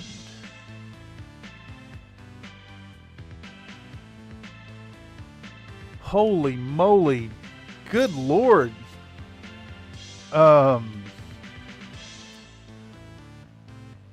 Super chat from Iron Elemental for 69 euros. Get you that fancy improved webcam sometime. Gotta stuff me some symbolic tips under that loincloth to support me favorite webcam gal. Having said that, stream cam is looking good today. Insanely generous. I am almost speechless at this most generous contribution. I think I will take that fund and put it directly into a webcam right away. Far too generous of you, man. Your support is greatly appreciated. I don't even know how to respond, man. And of course, $69, yes, because nice. I regret that I don't have the setup yet for the text to speech for that, but yes. Nathan says, bring on the editing work streams 4 days a week. Nathan says, I want a full-on boring-ass oil wash stream, maybe a video on prep and application, then a live stream for cleanup. I think I could do that. I need to set it up. I need to do some... I need to give some thought to preparing that stream. And I guess the idea is like a... kind of like a cooking show. And have the... have some models ready to go in various states of ready to go for various stages of the oil application. Like I could start it out by preparing some on the cardboard, and then have some oil paints on cardboard ready to go, and then I could talk about varnishing the models to increase the flow, to enhance the surface tension of the oils, and then not only spray some models but have some ready to go, and then put some oils on a model set and then have some that have been sitting for a few hours. It takes some prep, but I think it's a super useful stream. Yeah, I like this idea. Do up locust awesome in a banana ham. Oh my god, yes. I'll say that. I'm a Thursday. It has to be done now. 3 yays in the vote. What's a banana hammock? Well, it's a hammock for your banana.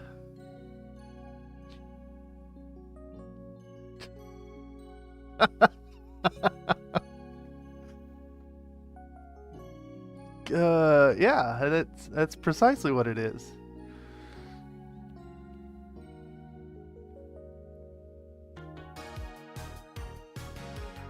Oh, shit. Okay, I'm applying vermilion now. I need to film this.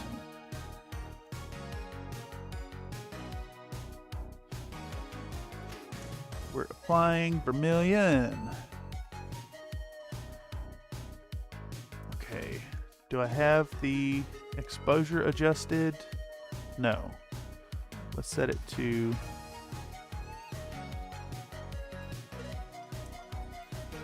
90th of a second. Shutter speed. I guess I wasn't actually adjusting the aperture. I'm adjusting the shutter speed, which makes sense given that it's a cell phone camera and not a traditional DSLR.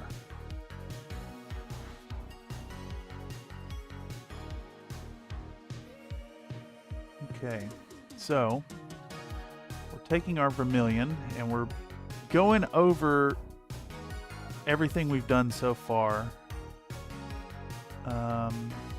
but we're leaving little key spots of it unmolested so that those previous layers peek through. And then where we can, I'll put the color down and give the brush a quick lick and use that to feather out the edges.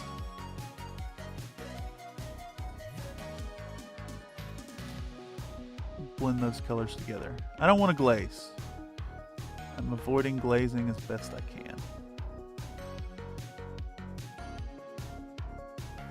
So there's definitely a certain amount of striking a balance between quality and speed here.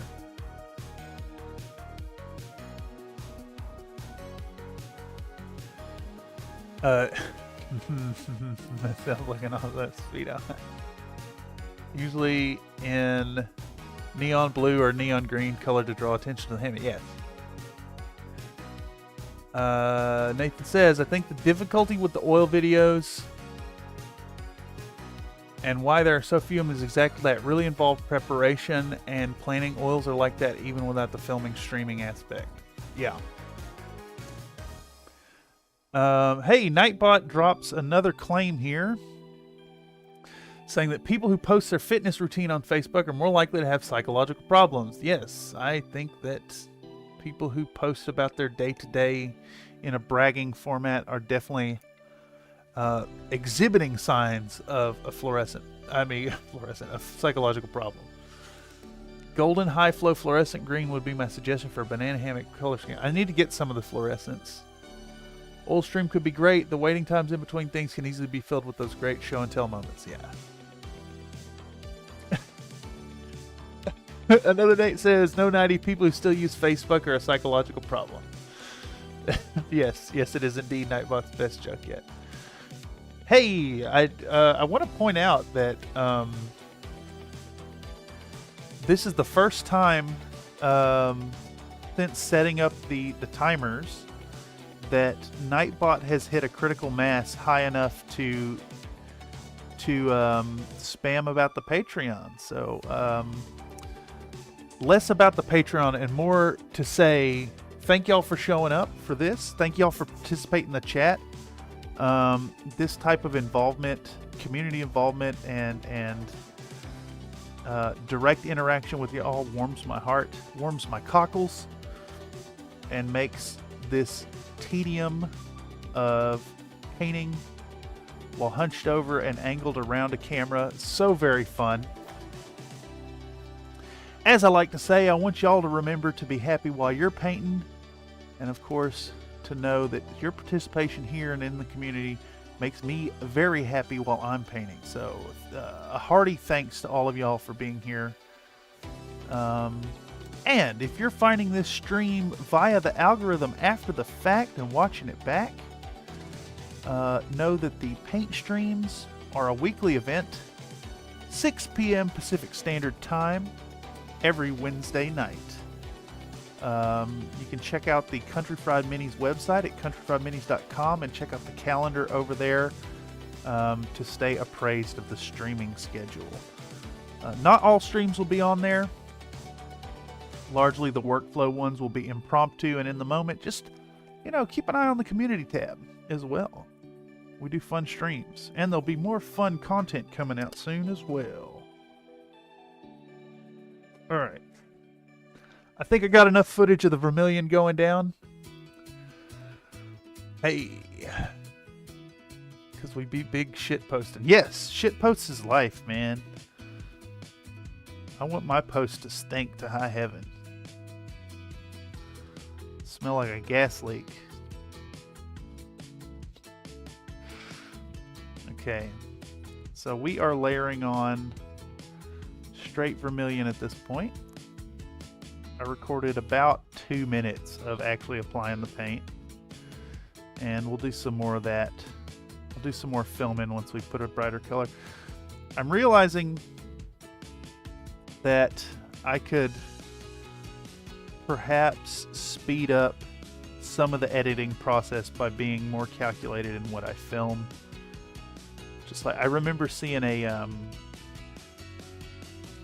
I think it was a Goobertown Hobbies video. Yeah, Goobertown Hobbies video where Brent was like talking about setting up a shot and then filming it and then like going back to what he was doing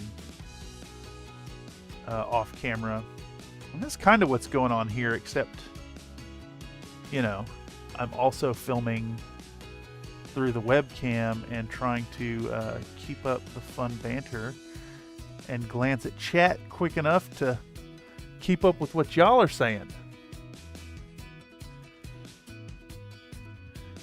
You should honestly make a Country Fried OnlyFan. The Country Fried OnlyFan, if you will. CFOF. That's just about the paint mixer with a free subscription to make that the highest tier of Nightbot spam. Oh my god. Join my OnlyFans. You know, if I had time and an editor, I could see putting exclusively, I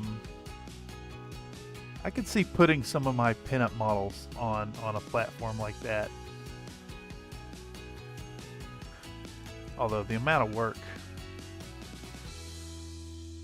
to do extra videos is absurd. I do have a good selection of fun pinup models from Limbo Division that I think they're a little too much for YouTube. Even though I want to pepper in a good pinup every now and then, I think that some of them are just a little too much. Like, not full nude, but definitely like smut. So yeah, those could end up on OnlyFans. Good lord. I can't believe I'm even thinking of that idea as a viability. It's an awful idea. OnlyFans is such a horrendous thing.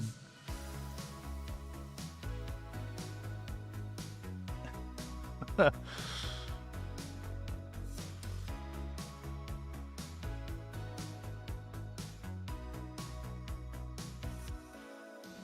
funny.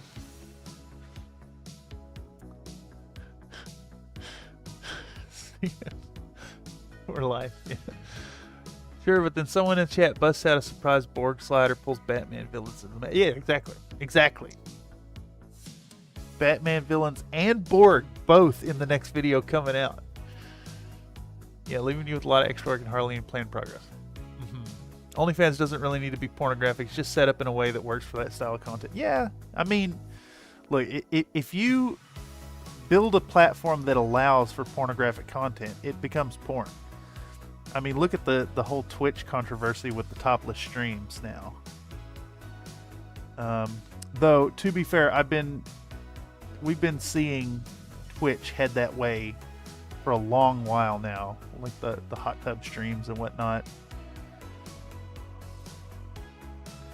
I mean, I can't argue with embracing the thirstiness of the internet and going down that route either.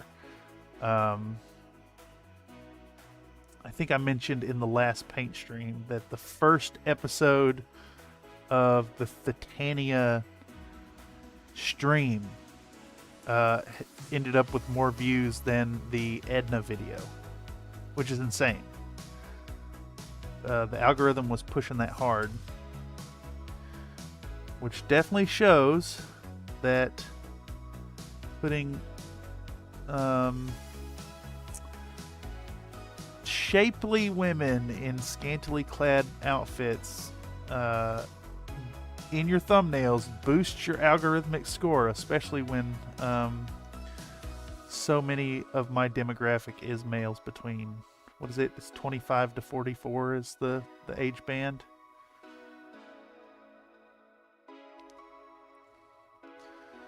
Alright, so I've applied this a little too thick. It's a little chalky. I'm going to use my spit and thin it and move it around. I think I may need to put some water in my vermilion. So we'll get a fresh droplet, pick some up with the brush and dip it in there. Yeah, there we go.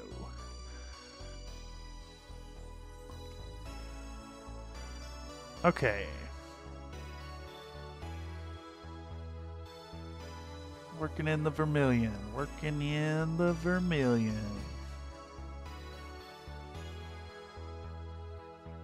I think all these strands back here should also get the vermilion coat.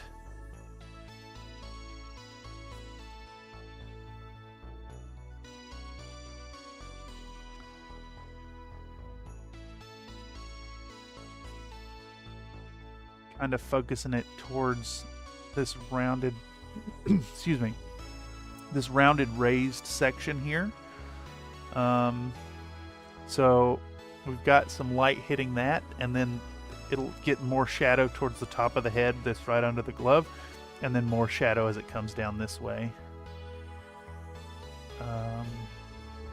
Yeah.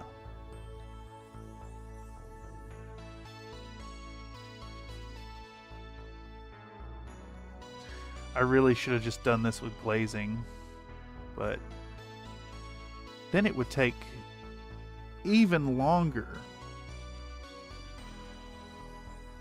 I think I'm actually going to mix in some of that Mephiston red and smooth out the gradient between the colors right here.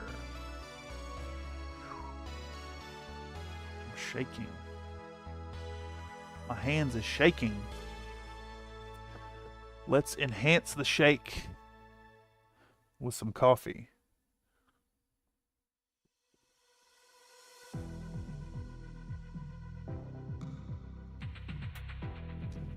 Try that again. I know a bunch of firearm channels switched to Pornhub when YouTube started implementing surprise terms of service changes a few years back.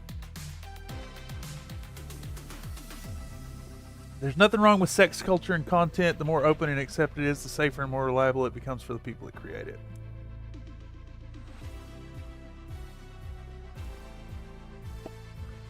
Though I don't disagree.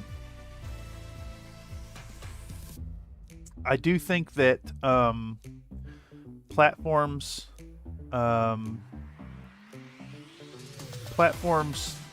can tend to suffer from that. Not platforms. Creators on platforms can suffer in trying to promote and build content that is not sexual when sexual content is so heavily promoted and pushed by algorithmic efforts.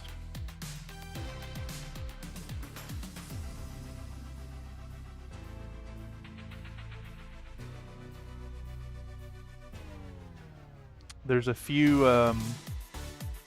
gunpla channels out there that have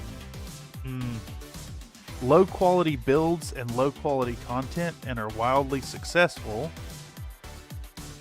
because the chesty presenter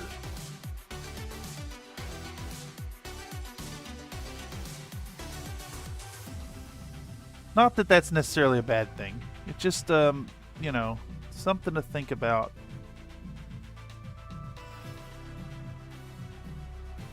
In trying to build content. I can't say nothing right now. I'm painting a topless model here on my channel. You know, definitely trying to cash in on that thirst and even assert that you should totally paint some pinups. Largely because I am I'm a creep.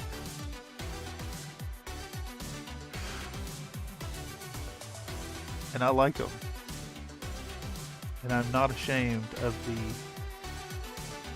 the pinups in my model collection. Though I would be ashamed to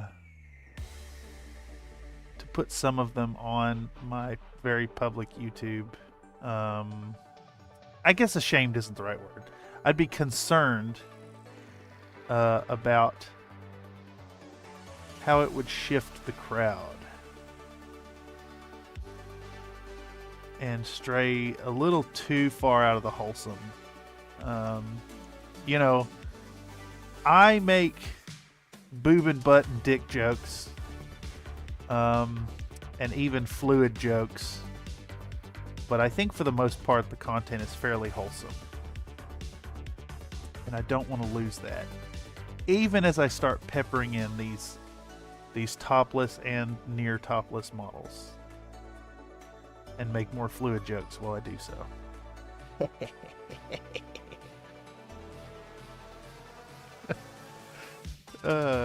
Very cringe.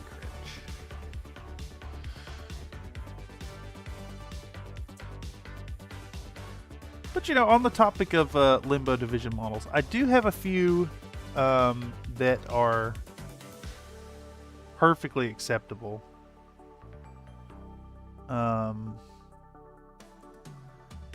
That limit the details of what you see. And I think they'll be making an appearance at some point. I did pre-order that re-release of Kelly Speed on her insane monowheel, I guess is what you call it.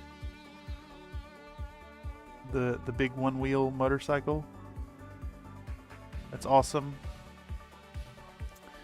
She's a very chesty model, but is pretty reserved as far as the pinup aspect. I think more thought was given over to the badass monowheel that she's driving. That will definitely get painted up on the channel. I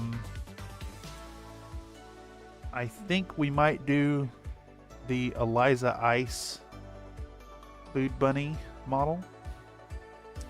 She's a little more sexualized than Titania, but more clothed.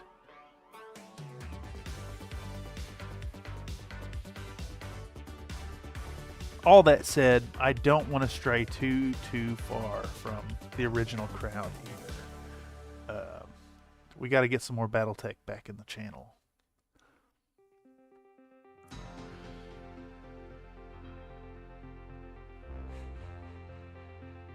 I think I know what channel you meant there. I actively avoid clicking on those thumbnails. If a cheap trick is all you got going for a channel, I'll pat. Yeah. I bet we're talking about the same channel here.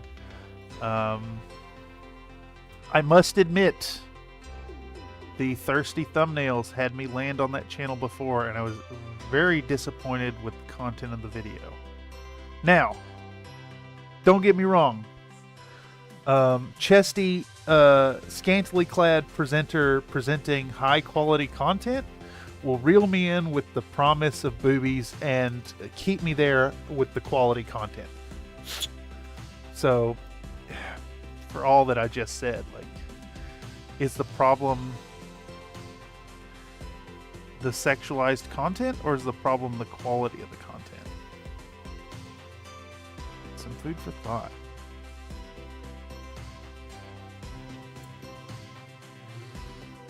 I think I'm reminded that the world isn't black and white. It's all shades of gray. You know, 50 of those shades.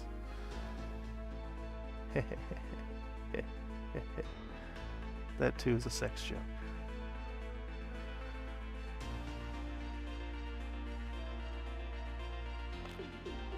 Alright, this Vermilion's looking pretty good. I think it's starting to really develop the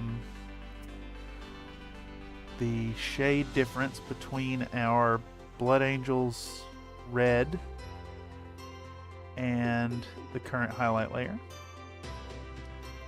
I can't believe I didn't think of this color before. That last paint up I was doing with the Berserker. I may have to use this color in the dragon for New Year, New Dragon.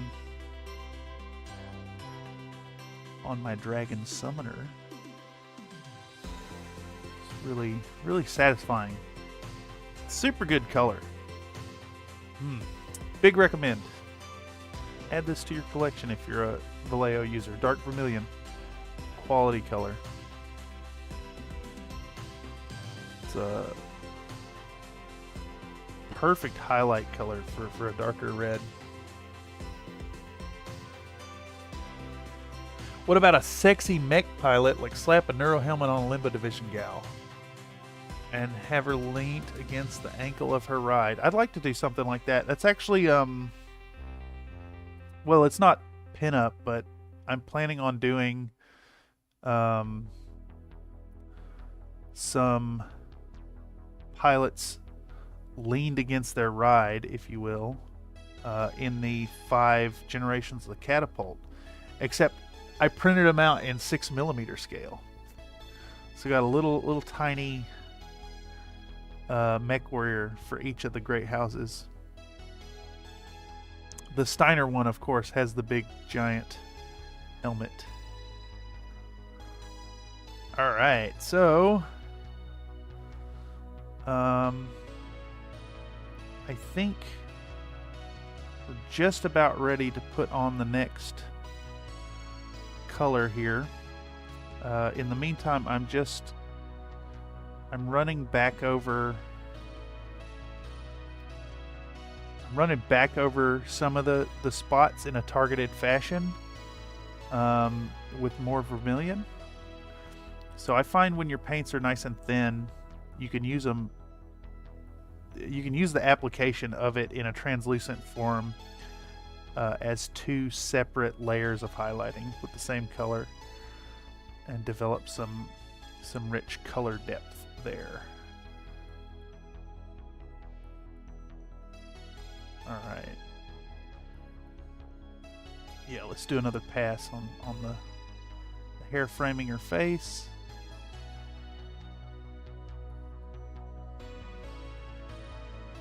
And then I'm going to bust back out the camera, and we'll start mixing in a little bit of our Fire Dragon Bright, a little at a time. I know this isn't the most riveting painting content, but she's coming along. She's coming right along.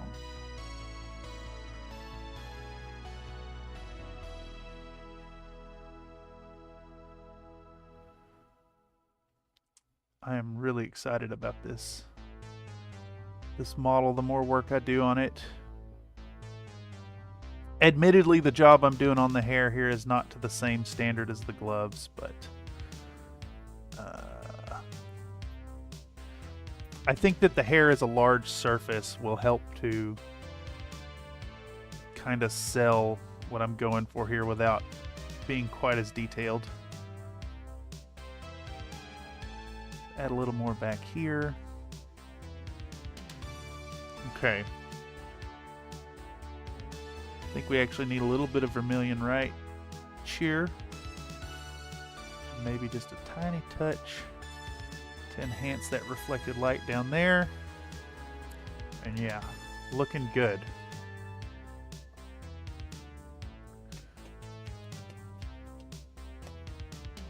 Regular Vallejo Vermilion is also an awesome color. I'll need to add that. I will pick it up in my next Vallejo order. Which, regretfully, I have to order Vallejo because the game stores can't seem to keep it in stock. Yeah, sliding down a gun barrel in a pole dancing way. Oh my goodness. Yeah, I'm talking 75mm, so the ankle could be all the mech there is to see. Oh, that'd be a fun diorama, like a full-on little vignette, like a scale model project. That actually sounds pretty fun. Diorama thing, that'd be awesome. Yeah. I'm thinking like, print out just the ankle of a mech, even bigger. Even bigger. Shit, what scale is what scale in millimeters is that hunchback? What'd I go, 1/54th? 1/42. I can't remember offhand. It'd be big. It'd be really big. It'd be like 8x size to go 75mm or something.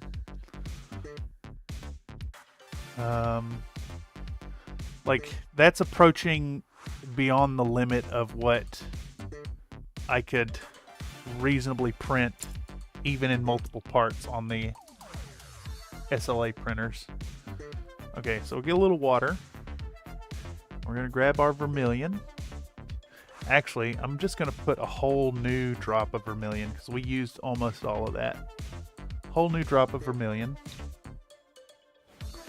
And we're gonna put a single drop of water on it.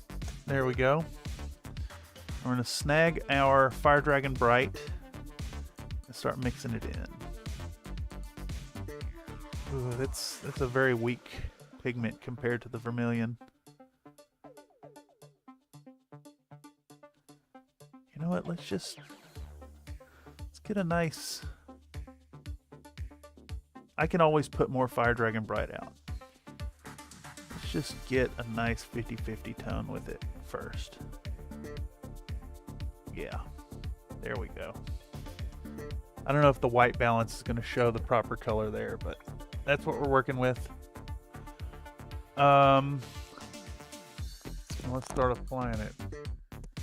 At that scale, you could use a skinny mech and still look impressive like Loga's stick legs. That'd be interesting. Yeah, I think so. I think you're right there. Let's do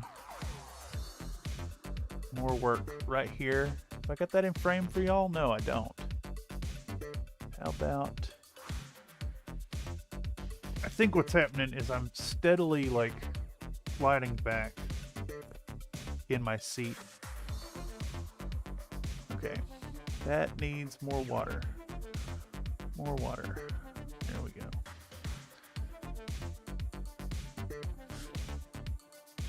There's a liquid that you can breathe in called perfluorohexane. Animals can be submerged in a bag of perfluorohexane without... Yeah, I know that. That's true.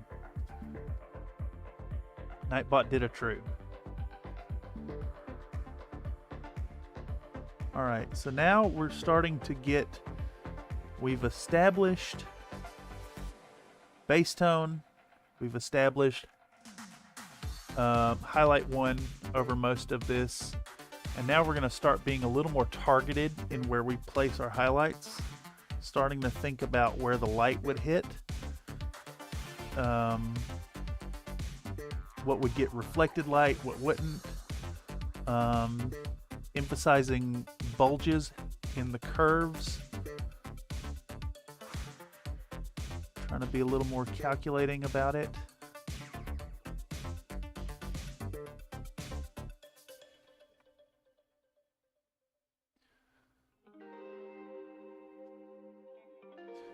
And we'll get our high contrast effect by being a little more calculating in this application. So it's not simply a case of going over everything, but leaving a little bit of what was there before showing.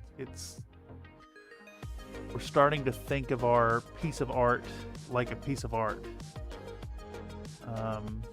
and really giving some thought as to what areas are going to get the light hitting it. Irby has some thick trunky legs too. Heck, even an urban would be impressive that size. Yeah, I think it'd be pretty good. I wonder if there's one in a static pose. Urban Mech pinup changed my mind. No, that's incredible. The art project I want to do with Urban Mech, I can't remember whose idea it was. Someone in the community had mentioned an Urban Mech mug, and I want to do that. Basically, like, imagine the texture of an Urban Mech peeled back and then put on a coffee cup all the way around it, and then put into the web store, into the merch store.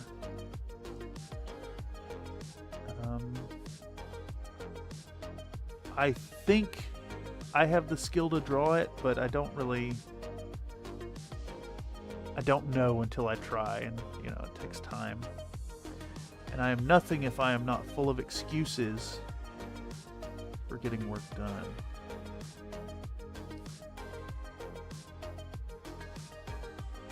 I feel like Emery has taken control of my fingies tonight. Yeah, that's... I get that. I understand.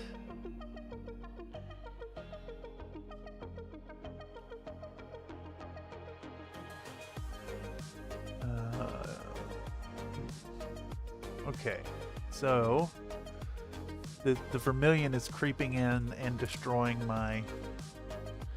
Let's just put this to the side. Let's go back to not filming for a second. The vermilion is so much stronger than the Fire Dragon Bright that it is like... It is just slowly moving into that paint via capillary action and destroying the little blend I have. So we need to put out some more Fire Dragon Bright.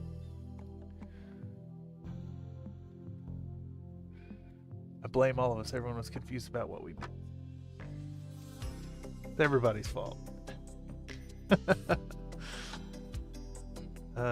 might be right there. That's fine. Okay, so we want a little bit of water. Let's see, there's still some there. There is. A little bit of water. A little bit of water. A little bit of water. Thin out our Fire Dragon Bright. It's a very weak pigment from Games Workshop, unfortunately. Great color, very weak. And we're going to take our vermilion, I think mix it in this way until we get a good... Put it here so you can see what I'm doing. I want that nice medium in-between color without letting too much of the vermilion taint it. It's just, the vermilion's such a strong color over the Fire Dragon Bright, and I think I still want to mix in a little water, but try not to thin it too much. In fact, let's take a brush and create a bit of a gulf here between the colors so it doesn't creep in so bad. Can I just pick it up? Yeah, there we go. We're gonna pick it up. We're gonna carve in a fire break in our colors.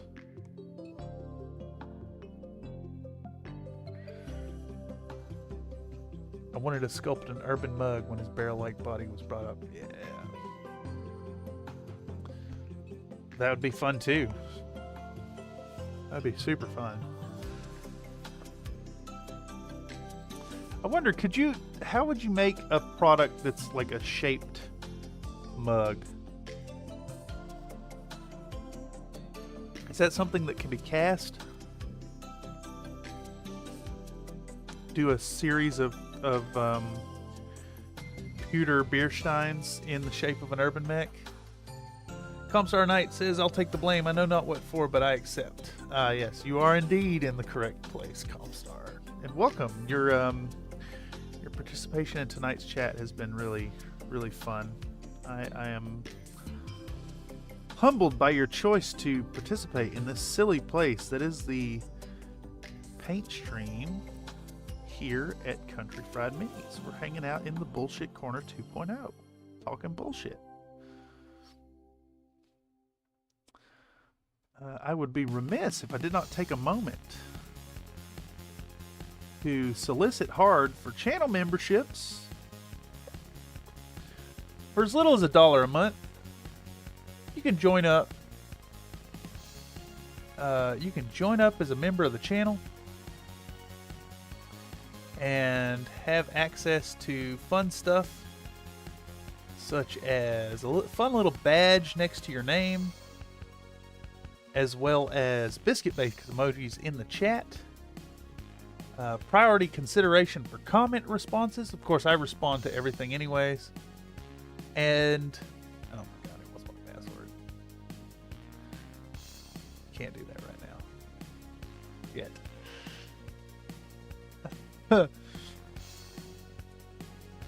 Yeah. Join up as a channel membership. If that's something that interests you. For as little as $1 a month. The biggest draw to being a member would be ad-free videos, and of course, priority consideration in the member live streams as we go forward into the new year and start doing our subscriber streams on Tabletop Tuesday. Excuse me. When we bring back the TTRPG Tuesday, we're looking at doing some fun stuff and getting folks in to play things like Morkborg or Dungeon Crawl Classics. Yeah, it'd be fun. Of course, it's not exclusively limited to members, but membership will get you priority consideration. What does it always be shilling? Urban mug, that's going to be the best coffee ever. I love the idea. I think the most accessible way to make the mug happen is definitely just doing the skin, like an illustration of the torso going around the perimeter of the mug. But just straight up drinking coffee out of an urban mech is also quite possible. I'm just picturing a urban mech that you've opened up like with a can opener. Legs and all. It don't have a coffee handle. You're just grabbing it by the legs. Or mug handle. I said coffee handle. What's the difference? It's the same thing. Alright, I think I should probably film this. Let's get back out our camera. Good lord, trying to maneuver this stuff. A wrap, yeah. I think it'd be fun. Or a koozie. An urban mech koozie would work really well, I think.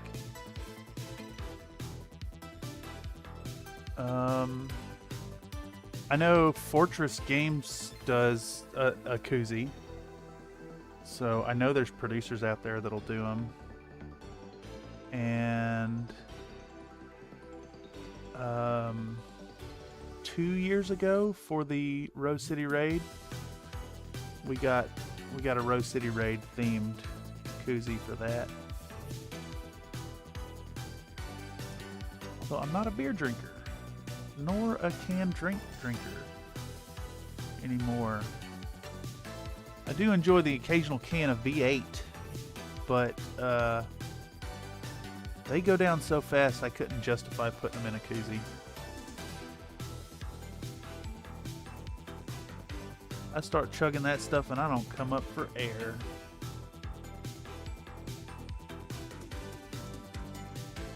Love a good V8. Could go for one right meow.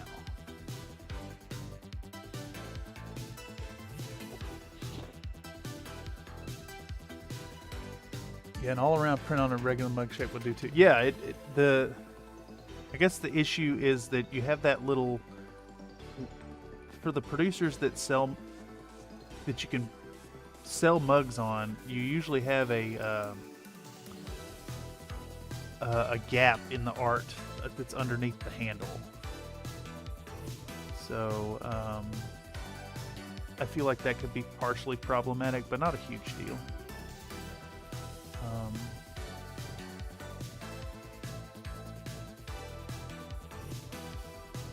It'll be up there eventually.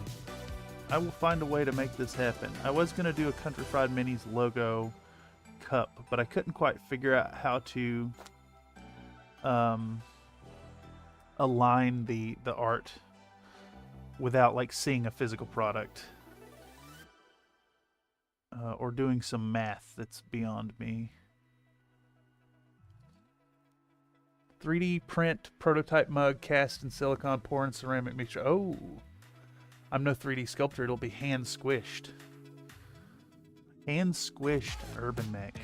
I Beyond the mug thing, just like,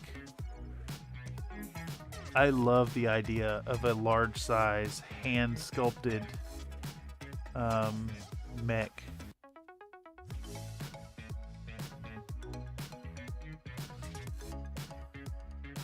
I think that'd be a super fun project. And when I say hand squished, in reference to your hand squished, I mean literally hand squished. Big enough to really sculpt it up. Alright, so back on the subject of Titania. I hope y'all can see decently the subtle tonal variation that's been happening with the hair over the course of the stream.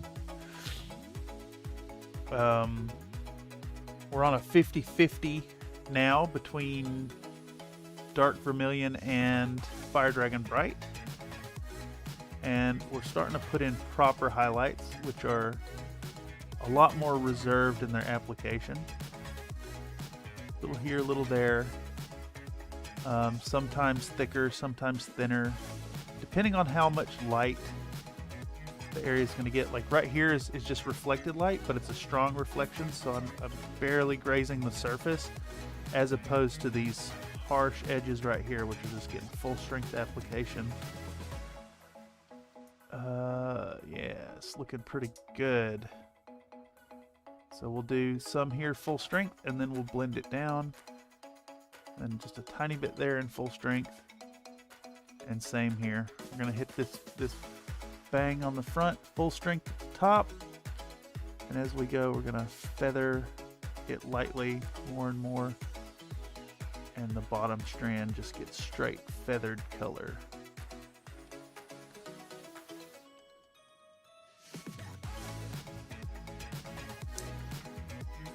Nightbot claims that the cute furry bits inside a cat's ear are called ear furnishing.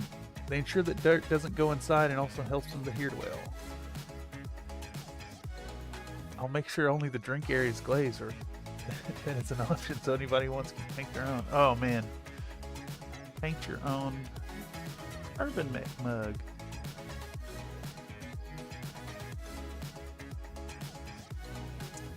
That'd be a hell of a workshop. Like an event.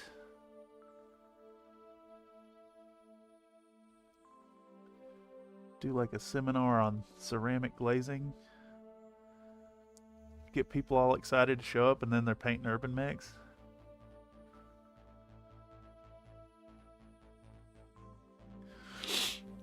I wanted to take ceramics this last semester here at SFSU, but the class was full. You know, there's a whole hell of a lot of art majors at the school, but the classes are very limited for art majors. I lucked out. They opened a second class of intro to printmaking, so I managed to snag that one. It's actually kind of a shame that I'm one semester off of finishing a bachelor's degree, and because it's so hard to get in the studio art courses, my degree still required one more lower division class, which is a 200 level course, because I just couldn't get into any classes. But luckily they opened one up, and I'm excited about getting into intro to printmaking, which I think is going to be lino cutting and etching, the brass etching. All right, so we've gone over the head with a kind of a gentle touch of this 50-50 mix, and now I'm just hitting it again with a more high strength application. Oh, this color choice has been good. I am glad for it. I recommend trying out these colors.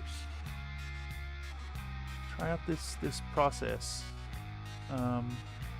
Whatever your dark red is into Mephiston red, then dark vermilion, and then Fire Dragon Bright. Very nice. They blend nicely.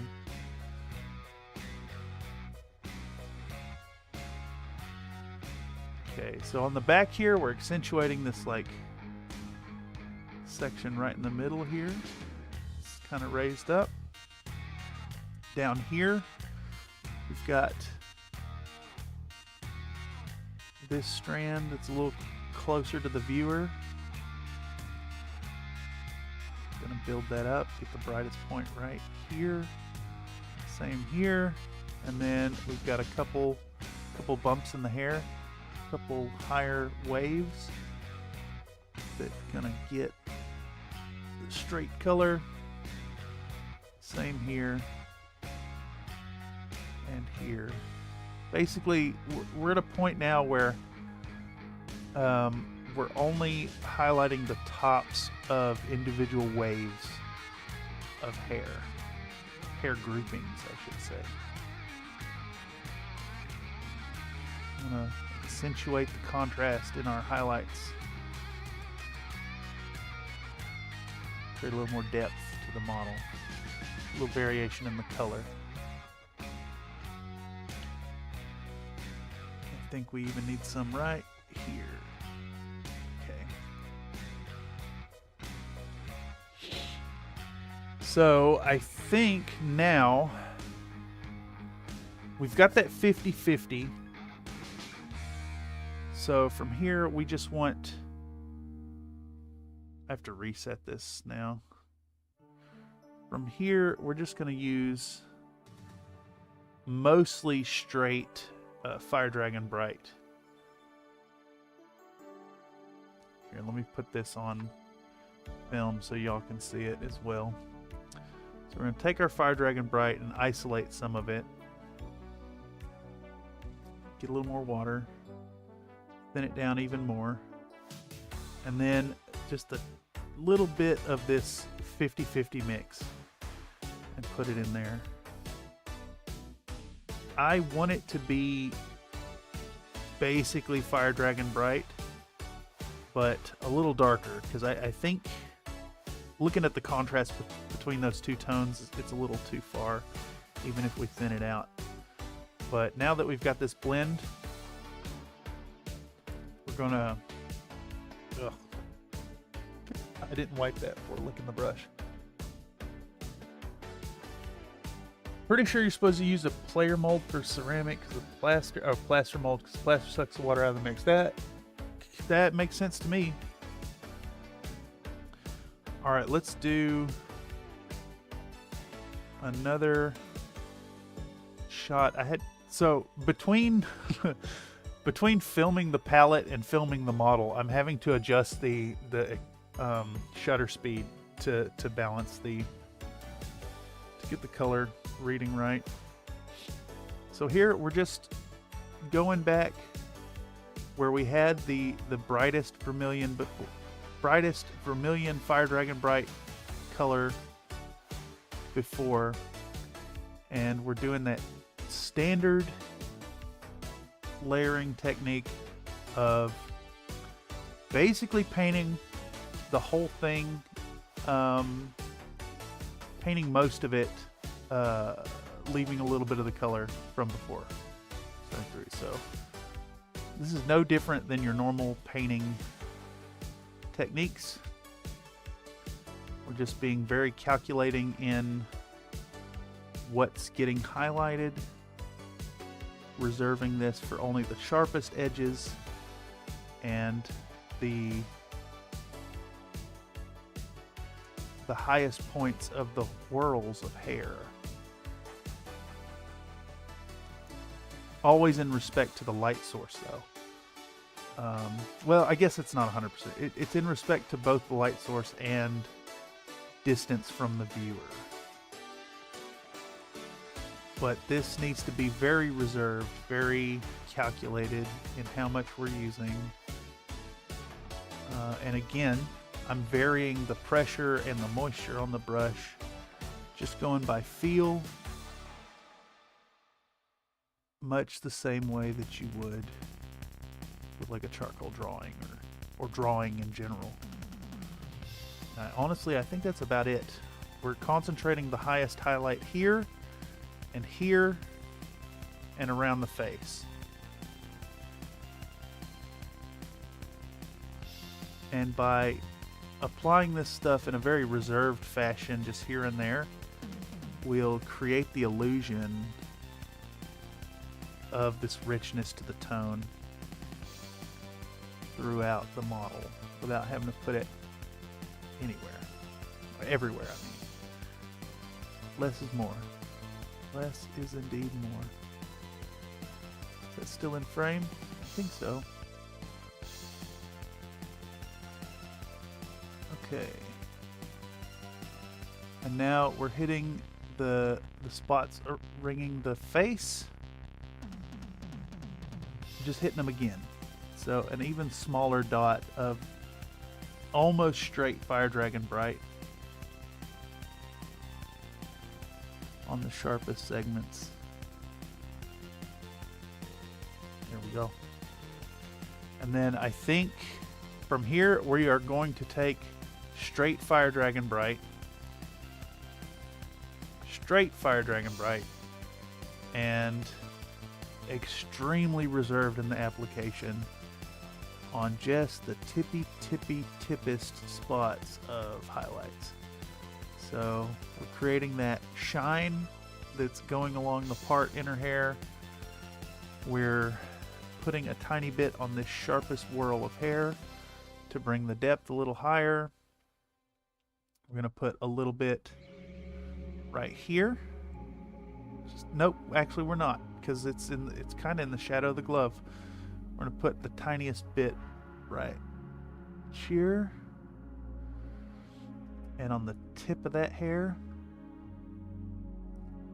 And then we're going to deepen this part too right here. A little bit there, a little bit there. That's it. That's all we applied the Fire Dragon Bright in like 5 spots. Alright, let me see if I can't put this up in the camera and see if y'all can even see what's going on here. Maybe. I don't want to focus. It's trying. Excuse me. So you see we've got some variation between the darkest shadows up to the brightest points here, but this area right there is left like a mid-tone. We've got some variation on the back of the hair as well. I hope that's like readable for y'all. I'm trying to keep it in frame. So this whirl right here is highlighted up, and this spot is highlighted up as well, but this is all, that's basically just like the Mephiston red right there. This section here has a bias towards the raised portion here with highlights, but then down here it's basically just the Blood Angels red to the Mephiston. Under here there's no highlighting at all. That is flat color. That is just the Blood Angels red over the zenithal. And then here we've got maybe 2 layers coming from the reflected light. All this is very limited in the highlights, with a tiny bit of highlighting here, and then the same up here. Very limited in the highlights, but brought out to the brightest on these 3 strands. And in doing so, we've created some rich variation that is believable and kind of sells itself as try hard. At this point, let's see, we've got the haft of the axe. We've got the axe head itself, which broke off, so it'll need to get repaired. And we've got the base.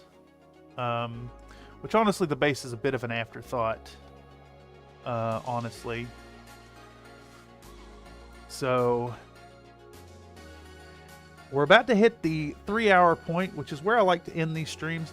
But I think what we'll do right before we end is I'm going to take a little bit of, I think I'm going to get some speed paint out and paint the skulls here.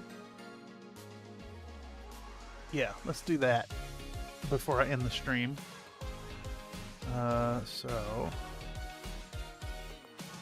I think we can get away with doing one more Titania stream that's focusing on non-metallic metals. Like, I could easily do it off camera, but I think it'd be better to share the process with y'all, plus to capitalize on the you know, another episode of the Thirsty Model. We got non-metallic metals on the greave plates, and then these bangles, and she's got a gold thing wrapping around her leg, and the crown. So I think a non-metallic metal episode would be really good. But let's just take a moment here and get out our pallid bone speed paint. And this is speed paint 1.0 for what it's worth. I did not buy the 2.0s. And we're gonna take our 4 round, and we're just gonna hit these happy little skulls on the base.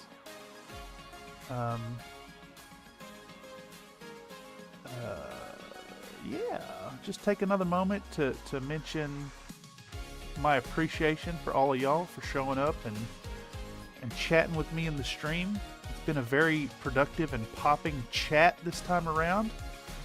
So I'm super humbly appreciative of y'all's participation. I think this might be the first time that Nightbot has spammed the Patreon since I've made the changes to the triggers. So it's really inspirational. As always, if you're finding this stream via the algorithm and haven't joined up to the Discord via one of the spamming links in either the chat or the description down below, I encourage you to consider it. Come on over and share what you got going on. We'd love to see it. There's some really awesome artists in there with input and enthusiasm for all things miniature related. Even if you just want to rant about your day or post some pictures from video games, there's space for that as well. So please consider that. If you like what you see going on here and you really want to show your support for the channel in a more financial means to supplement hobby supplies and or equipment and increase the quality of what's coming out, consider joining up as a YouTube member here on YouTube. For as little as $1 a month, you can have access to a badge next to your name and fun biscuit-based emojis in the chat, as well as priority consideration for community stream events going forward, as well as access to ad-free videos, because we're going to be implementing ads on the occasional video here real soon. And if you want to contribute even more, because you really believe, consider joining up on Patreon, where you'll get thanks in videos going forward. But yeah, I think we made some good progress. Well, I say that, but it took us 3 hours to paint a head of hair, which sounds about right. Well, we painted the hair and we did a little correction to some skin I missed. And that seems about right. I'd predicted that Titania was going to take another like 10-12 hours. I think it's going to be more like 9. It could be 12 hours, well, minus this 3. Again, these streams happen every Wednesday, 6 p.m. Pacific Standard Time every Wednesday. We go for about 3 hours, trying to keep that regularity there. So check us out next week. We're probably doing another Titania episode, maybe not. It might be an episode on the Dragon Summoner, which I need to get done for the new year. Do I even have time? I don't know. I have to check the calendar. Check out the calendar over at countryfriedminis.com on the schedule page. if you want to stay appraised to the streams. But yeah, this has been fun. We got some work done. Iron Element says fully painting such a large area in 3 hours is pretty good. Yeah, I agree. I think in this case we've made a good case for contrast paints being okay even for a try-hard paint job, and I'm excited to put that in the video. It's looking pretty good. I'll post some pictures on the Discord of it so you can see in more true-to-life colors than what this webcam is doing. But in any case, with all that waffling and lungful of words coming at you all hyper fast, I've been Cameron on behalf of Country Fried Minis. This is the Bullshit Corner. Where's it at? Bullshit Corner 2.0. It's been another fun paint stream. This is the 25th paint stream here on the channel. Next one's going to be the 26th. We're going forward with them. So thank y'all for your viewership. Thank y'all for your support. And I hope that you have a fantastic rest of your night, day, wherever you may be in the world. As always, as I'm signing off, I want y'all to remember to be happy while you're painting. And also to know that your participation in these moments in this community makes me happy while I'm painting. In any case, I'm actually signing off for real, and I'll catch y'all around for the next one. See you later. Bye-bye!